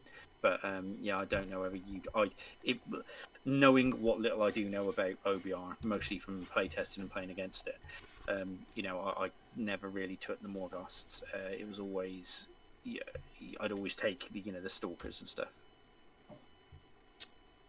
Yeah, I think so. Yeah, it's an interesting one, but I just don't see a place for them still. I think where do you think they do become effective? Do you think it needs another points drop or? I think they're a scalpel. Like they've got a few points you'd like, and they would wipe out particularly with the 5 attacks option, they'd wipe out a unit of 10 guys on the edge without getting touched, and then still be around to do some other things. But they're a very swingy unit to play with, and I've actually played with them quite a lot. They're very unforgiving. I still think all the Elite are overpriced. I agree. I don't think the Stalkers probably are okay where they are, but I think the Guard could be 160. I think the Harbingers could be 180, and I think the others, the Arcane, could be 160 now. I think the fact that because you get 2 models, not 3, I don't think they should be 10 points more expensive than the others. Doesn't really make any sense. That's a hang up, isn't it? For 120 points. Yeah, and I think that the only way you're going to make these things more viable without changing War Scrolls is just to drop their points, because the problem you've got is if you put the Mortec and the catapults up, you almost break the army, because they are kind of priced. I think the Mortec guy could probably go up a little bit, but then the horses would probably have to come down, and you might just see horse spam. I think they're quite well pointed because they're not. It's not really, those aren't the things that made them quite effective. It was the Petrifex Elite combination. And you had to put a lot of points into making them really good as well. If you stood Katakros behind them, you've also spent 500 points. Yeah, exactly. Yeah. And I think the army is so close to a small points increase on any of those key units, and suddenly the army becomes very, very weak in comparison, because a 10-point swing is a 200-point unit lost. Because the way that the army is pointed, and you almost undo the drops on the elite units by putting up those things. So I think the Harbingers are still overpointed. I think the Harbingers, the 190, the Arcane is still overpointed. I think the Automatic Guard is still overpointed. I'd like to see those come down. Stalkers could probably stay at 180. I'd like to see, really the thing that I think would unlock the OBR a little bit is some other combat focused heroes which are not Nagash or Katakros or Eldritch Cavaliers. So we'll come to that when we come to listener questions. That would be quite good. But I think we'll just quickly talk about the host, because I'm not going to go through them all in detail, but I think because of Petrifex Elite change, I still think Petrifex Elite is very good. I mean, you've still got Bludgeon, +1 Rend. I mean, it is a Relentless Discipline thirsty list, because you need points to unlock that ability. Reroll ones on the save, although it sounds not very good, it's like, well, you can reroll saves with Mortec Guard, or you can get Nagash can do it. But if you don't want to buy Nagash and you don't want to run loads of Mortec Guard, it's actually really good because it's like having Mystic Shield in every unit. Yeah, so without no range and not spending anything. If you're running that Aegis Immortal list and suddenly your free up save guys are re-rolling their ones on their save, they wouldn't get that unless you had Nagash, which if you had Nagash you can't afford any units, so it's completely pointless. But you'll be surprised how good that is across your whole army. Good on the horses, I think, out on their own, risking it a little bit, and it really adds up, because they've not got a bad save, they've got 3 wounds apiece, they just end up lasting like 1.5, 2 rounds more than you would like, and if they get healed, then they're possibly, like, they've gone in, mullered something, taken a load of damage back, made a few more saves than they would, and then you put 1 model back, and 4 guys there, not 3. Yeah, and I honestly, I think the with the Mortis Praetorian list, you need to take Katakros to really unlock that in its potential. But some of the things I like about Petrifex Elite is purely the fact that you get the +2 to your wounds, and the first wound allocated each phase is negated, so it makes your Liege Cavaliers absolutely amazing. Oh, it's horrific. And I think it really works for the Death Riders because you don't have the option to reroll saves, so you get reroll ones on your save anyway. If you run the formation, you get to run and charge anyway, so you don't need to be Stalin Lord, and it makes your Liege Cavaliers, who's a linchpin, completely and utterly way more effectively resilient, because you get that 2 extra wounds and you get the ignore the wound every phase. So for me, that's great. I think as well, you're going to get maximum value out of that. So I think my headphone battery is going to die, which is going to be a bit unfortunate, so I'm going to have to stop this in a minute. It's beeping in my ears. So that's me being a noob. So basically, Mortis Praetorian, again, I think it's great. If you've got Katakros, it's an obvious choice because you need it to unlock the command ability. I think that's going to rise in popularity with Katakros lists, but then that might have an increased effect if people taking anti-Katakros units, and then it will fall off in popularity. I don't know. Stalin Lords, I think if you're running the Stalkers, it's amazing. So I think if you're going to use that unit, it's great. Ivory Host. Now, I sound really down on it, and I don't want to be, but other things do stuff better. Basically. Yeah, they kind of do what it should do, right?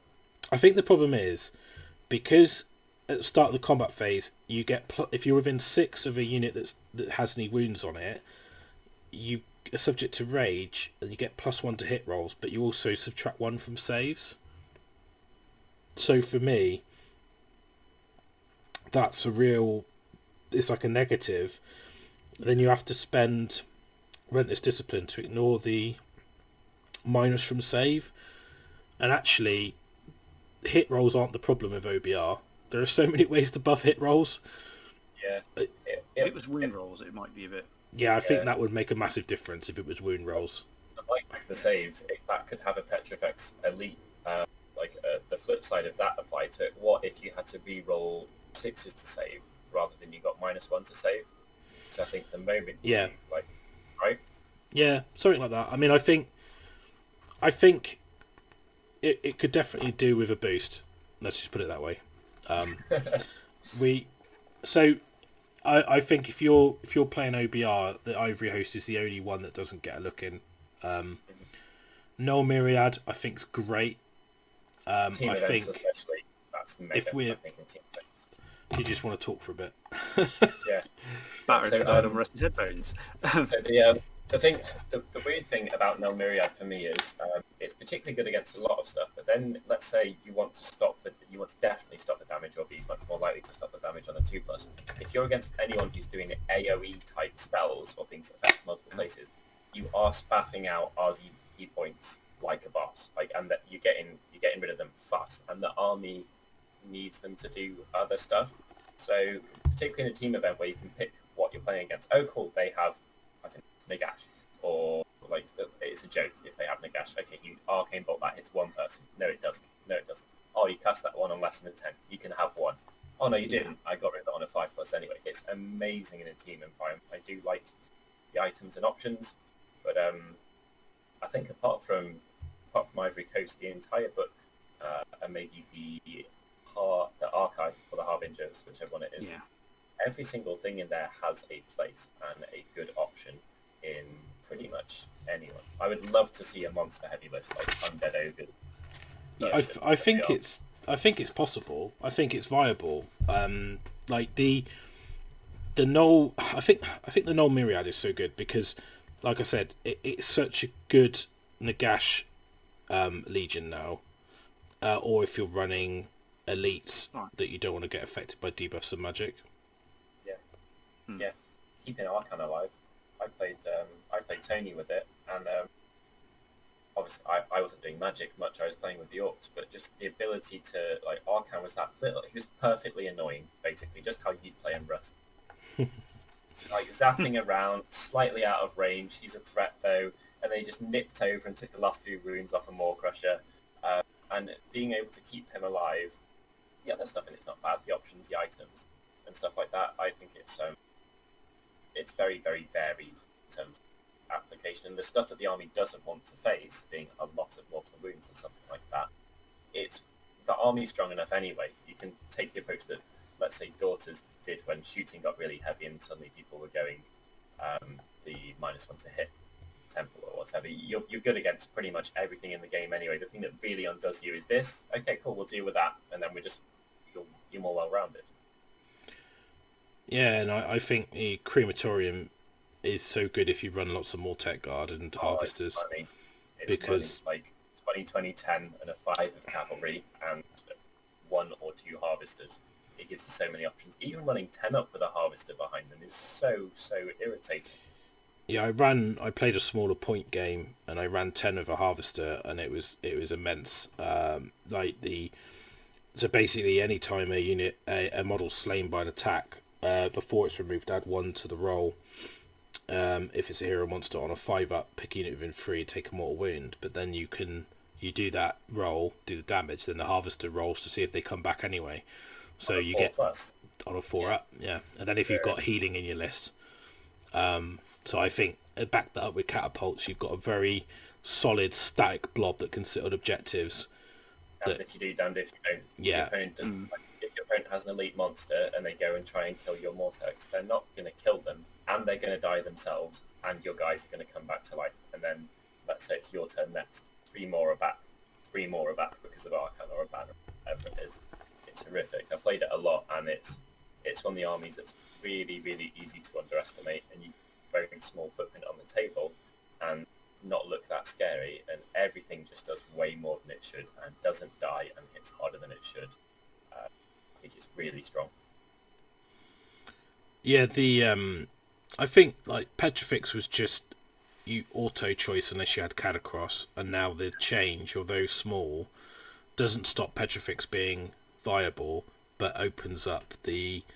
It's not even like they weren't viable. The others weren't. None of us haven't changed. The only difference is that you don't feel like you're handicapping yourself. Yeah, exactly. Almost so, if you told any other combat or grindy army, they could get 1 rend for source. See, I would quite like to run.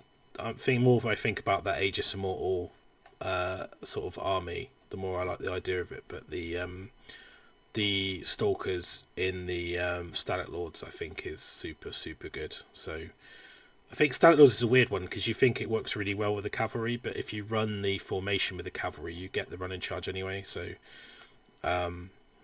it's kind of relentless discipline efficient because you don't need to spend a point for it, but it does give you retreat and charge as well. But I think it works best if you lean into Stalkers because the synergy with their ability. So I think if you're running those, then if the Deathglaive use formation, then run Stalin Lords. If you're running Aegis Immortal, you can move away from that. But I think if you lean into monsters, it'd be interested to see what sort of monster cavalry list you could make and how many drops you can get it to. Send them in and Russell build it and paint it. I'm going to build and paint it. I'm not building. I've already got 6 Stalkers built, but I haven't done anything on my OBR for ages. But it's weird. It's weird because it's an army I love and I want to play with more. But I'm always looking at doing KO and other stuff because I think there was a bit of a just before like COVID happened, you could see the turning of the tide with Zinch and things like that, and KO that basically OBR were going to get a lot weaker, and knowing the change come in, or obviously just even not being a playtester but just suspecting something would change, then you kind of think I'll wait and see what happens before I invest any more time and emotion. I would have been playing them all the way through any competitive events I went to, but I haven't gone to any because of COVID, so it's like I only played one event with them really, I think. So it's it's interesting, but I think they are, and that was a team event as well, but I think they're super good, still a super strong army. So I think in depth it's the best, most viable faction. I think so, for sure.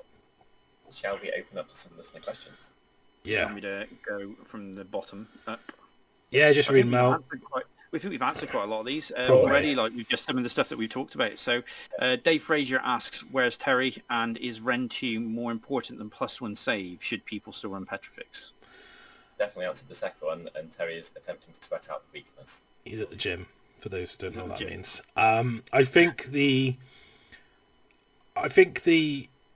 is -2 rend more important than +1 save? No, because the +1 save didn't cost you a point, it was army wide and had nothing, and wasn't restricted to a phase. So the +1 save was definitely a better ability. Is Petrifex Elite still viable? Yes. Is -2 rend still good? Well, yeah, extra rend is always good. So, I had extra rend in my Iron Jaws that I could spend points for. I would be over the moon. To go with your extra damage that you can get just by playing a drum. Yeah. Not even that, just picking it. Then the drum lets you do something else, doesn't it? Yeah. Then we've got Dana AOS Shorts saying, what's your favourite Legion with the move away from Petrifex Elite? And what's your favourite OBR team list from the New Zealand event this weekend, Team Wars? So... give us your thoughts for us, because you're the expert. Yeah. So the first bit of the question was, sorry, because I was getting the list. With the move from Petrifex, which is your favourite Legion? I think I've been playing Mortis Praetorian, so I think that's a very good Legion. But I think if I look at the background, my favourite one is definitely Null Myriad, because the way that the basically what he does is he sent these guys out to go out and collect. So Arkhan sent these sort of automatons to go out and collect these gems and bring them back. And they went into a very, very dark, nasty place. And it's his Legion, so I think Null Myriad's my kind of favourite. Your thing, yeah. I think... I just keep going out for Easter egg hunting, but... the background, I watched the Phil Kelly show. If you haven't seen it and you're on Twitch and you've got Amazon Prime, and if you don't touch Twitch, just subscribe through Prime for free, go to Warhammer TV, search for the Phil Kelly interview. It might be on YouTube, actually. I think the Twitch stuff's still all free at the moment. I think Warhammer community have let it go free because of COVID, so it might still be completely free. You might be able to just click on it. Yeah, so the Null Myriad were the prototypes, apparently. So they even the fact that like spells, like the project, the background, like I'm just having a quick read. So the spells like avoid them, because they don't like them. They're like, even the spells don't really like being near them because they're a bit weird, a bit funky. So I think it's they've got like a really cool background. I think in rules terms, in terms of list, if I wanted to like play something like really, really cool, I think Crematorium are a lot of fun, because the idea of things blowing up. And in terms of the lists, I think that I haven't had a good chance to read through all these, and it's a team event and I don't know the environment you're playing in, but if I look through the lists, I think probably the one I like the most is John Calloway's list, which is a Null Myriad army with Leech Cavaliers, Bone Shaper, Soul Mortizan, 20 more tech, 20 more tech, 20 more tech, 10 more tech, 2 crawlers, two formations. Now this is quite clever because I think it's a free drop. You've obviously got the abilities on there, so I think the Artisan's Key, I'm not quite sure, I can't remember what these do, but basically the whole army is low drop. You've got lots of bodies, you've got range shooting, you've got the anti-magic, and I think it's a very good anti-Zinch army. So I think it's got enough bodies. You don't really care about their alpha shooting, but you can protect your crawlers. Because I think the crawlers, the Ballistari allows you to bounce wound to the Mortec guard if they're near the crawler, so you can protect them from the alpha strike. But yeah, I think that for me, that out of all the lists, I think that's the most tournament honed list out of them. I think the others are quite fun in different ways, but I think that's probably the most effective built list out of the four that I can see. But again, no offense to anyone going, no. I'm not going to acknowledge the list that's named after My Little Pony things, because it's just not for me. All right, next.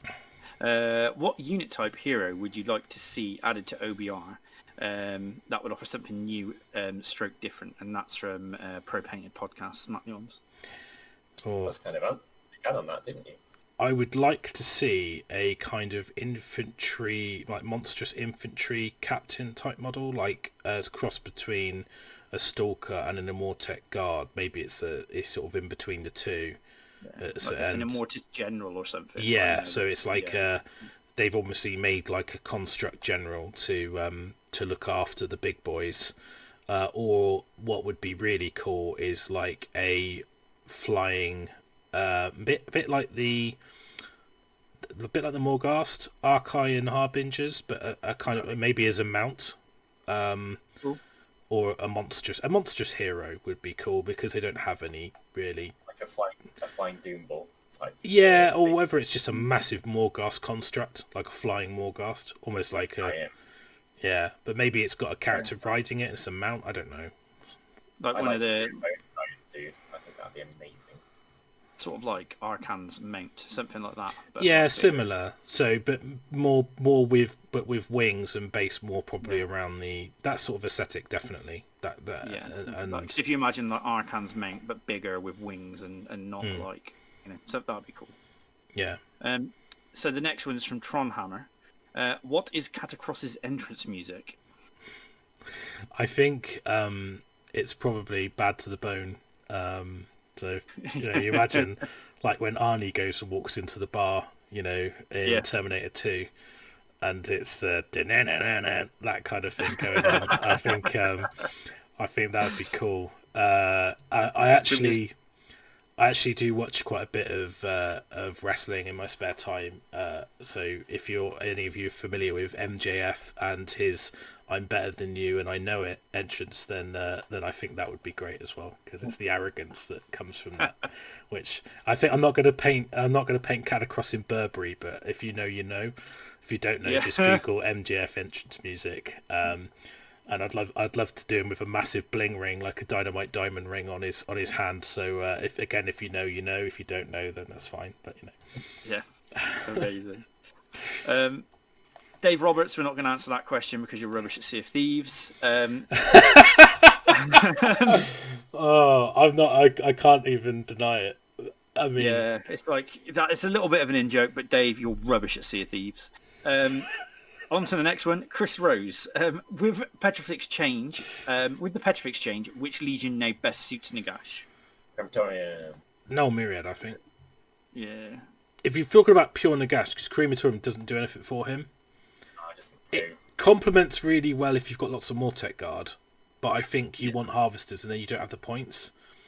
So I think if you're really leaning into Nagash, like making Nagash the best he can be, I think Null Myriad really helps. So for me, it's Null Myriad. Stalin Lords as well, actually. Run and charge Nagash and retreat and charge Nagash ain't bad, is it? I think... Byron just made a face. That's funny. If you can... I think any list you do, you just have to plan it around Nagash, because he's such a massive point sink. You can make him work in anything if you definitely want to include him. You just have to think about how you construct the list based around the fact that nearly half your army is spent on one hero. Yeah, exactly. I think the type of idea I like from Nagash is that you have a smaller rest of your army, and in Crematorium the rest of your army kills way more than it should, because when people kill it, it also kills them back. Then he can go off as a Lone Ranger, and even if you've only got 20 guys and a Harvester because you can't afford much more, people go into that and they just disintegrate and they get hit back pretty hard, and then Nagash is annoying around the edges. But it's a far more risky prospect. This is why I think Crematorium is quite good as well, because you're not tempted to spend Relentless on the ability because it's not very good. It's just ignore cover saves. Yeah. But what it is effectively the same as +1 rend if you're fighting something in cover. Yeah. But they are good. I think what you're doing when you take Crematorium in Nagash is you're basically saying, like you say, Byron, I'm going to make the rest of the army better to offset the fact that I haven't got much more of it. But for me, I think if you've got Nagash, you just lean into the big badass bone guy and let's make him as best as he can be. Yep. And whether that's protection from Null Myriad or aggression from Stalin Lords, then I think they're both good. So, yep. Cool. So we've got another one from War Machine 7. And he says, Petrifex is still super strong in the world of OBR sub-factions. But where do you think the nerf leaves OBR in the meta? I keep seeing them lose games, mostly to a shooting army. I don't think it really changes where they are in the meta. The things that beat them are still the things that beat them, right? I think people just, it's a bit weird because when they first come out, people were like, what are these things? They're weird. They don't play like anything else. Nobody really understood the Relentless Discipline, how to shut that down. Nobody was targeting the Liege Cavaliers. Why? They're the linchpins of the army if you do, for discipline generation. They are very strong. Catapults are very good. People didn't necessarily protect themselves from the catapults or know how to get rid of them or get them into combat. I think it's that combination of people learning makes them lose more. I actually think the Petrifex, it makes the Nagash list weaker. It makes it more easy to break down. Shooting and mortal wound output has always been the bane of OBR. The more shooting, the more magic out there, the worse, the more they're going to get beat with Lumineth, Zinch, Kharadron, all of which have been released after, and even to an extent, some of the changes to Wrath of the Everchosen with Nurgle and things like that. The other things have just been brought up and they've become more prevalent rather than OBR getting brought down. I think the Petrifex Elite change was needed, and I think it was the lightest touch. Although I saw some people really saying it was a ridiculous change. I think it basically meant that without breaking the rest of the book, which I actually think is very well written and balanced, but there was just one thing that dragged the battle tome into a list or two lists, and I think the fact that that's now gone and the diversification of list design will make OBR stronger because it's harder to plan for the unknown. So when you've planned to beat Nagash Petrifex and suddenly you turn up with 60 models in Crematorium, you're like, that's not what I thought an OBR list should look like. Or why is there 18 Stalkers on the table running and charging on turn 1 after they've moved 6 inches at the start of the game? So, yes and no. It's a meta shift. It'll take time to adjust. It's a bit like a handbrake, that it doesn't, you're sort of, you have a delayed reaction to changes, and we won't know the changes in the handbook. We won't see that translate into wins and losses. You'll find that OBR will lose more often because there'll be OBR players that take the same Petrifex list without even changing it or looking at the other legions thinking, I'm still going to play my army as I play it, and it's got weaker, so they'll lose more often. But it doesn't mean that OBR are weak. It just means that list maybe is not as strong as it used to be, which were they winning games because they had a overpowered ability or because they were playing well. And I think those players will have to adjust, and it might be the fact they still play Petrifex but they change their list up or they change their style up or they just get better at the game. And I think so I think it's fine. I don't think it I don't think it doesn't break the world. I think if it was hit with at the same time more Tech Guard and catapults went up, I think the army would be broken, like to a point where you won't see it, because it would have had been too much in one go. I'm glad it didn't get double or triple tapped, like it didn't get Stonehorned. Or Yeah, and I think it's learning in the past, like the original KO book and stuff like that, when there's too much adjustment in multiple places, which have a knock-on effect. And I think the handbook change that saves has an effect as well to Nagash's survivability, and Petrifex affects it. And if his points also went up, you would be going, or never see Nagash anymore. You know. I mean, it is very delicate to get this thing right, and I think it's in a great place right now in terms of it's strong, but it's not gonna just wipe people off the table because it's too strong. But I still think it's very strong. Yeah, and the like we said at the start, the bad matchups for it will always be the bad matchups for it, because that's what they are, you know, like, you know, your Zinch lists and stuff. So, but yeah, I mean, there's a couple of other ones from like Tinsdale, like can you name four crawlers? And no, you can't. And that's about it really for the questions that we've. Can you what, 4 crawlers? He wants to name them, doesn't he? You know, Tinsdale's like. Oh. Yeah, it's like, no, you really can't. That's 4 words for each crawler. Yeah. I got one. Still not kidding anyone. Well, I tell you what, I called James's at them, and I said, I think you're compensating for it doesn't fit. It's like, or so, take a selfie with me. No, yeah, that's 5 words. Selfie, please. Mortec crawler selfie something. I don't know, but I'd say to James, I know he thought we were ragging on his 4 crawler list. The reason we're ragging on it is because it's boring, one-dimensional, and rubbish. So go and learn to play and play something else. We love James, really. Or love you. Just saying. Waiting for write his KO list, which is just like 8 frigates, and then he's like, "Oh, I've just spammed this other thing that's good," and like, you know, it's. Tom Lords has got something to say about that. I don't want to talk about Tom. So, we're sorted. Is that it? Okay, cool. So, I think that kind of wraps up the OBR show. We've kind of gone through a bit of a redux of our review from last year. I think it's been there's been enough change to warrant it, and I know there's a lot of people who love OBR, me included. So hopefully this was useful for you guys. And if you're looking at playing OBR in match play, let us know what your lists are. Let us know your thoughts. If you're going to be mental enough to play the Aegis list with you know, all the shield halberd guys and Morgus Arcane walking across the table, would love to hear how that goes. And if you've got an Ivory Host list which is particularly effective, please let me know. I would love to hear that there's a list that's really good in Ivory Host. And if you've got any ideas for what you would change to Ivory Host to make it more viable, if that's the one you really like the background of and you'd love it to be better, let me know as well, because I'd be interested to see what your thoughts are. And if you think that Arkhan's the best, definitely let me know. If you think that Nagash and Katakros are the best, I'm not interested. So with Nagash all behind him. I know, but that I've got to keep him happy. Like, this is the thing, that Nagash has got such an ego that if I had a picture of Arkhan behind me, he would be like, "What are you doing?" Like, but Arkhan's so cool, he doesn't care. He's like, "I know you've got Nagash there, but I know, you don't need to." Amazing. So, right, okay. Thanks for listening, and hope you enjoyed the show. And we'll be back again soon. Yeah, catch you in a bit. Cheers, Thank guys. you. See ya. Thank you very much for watching.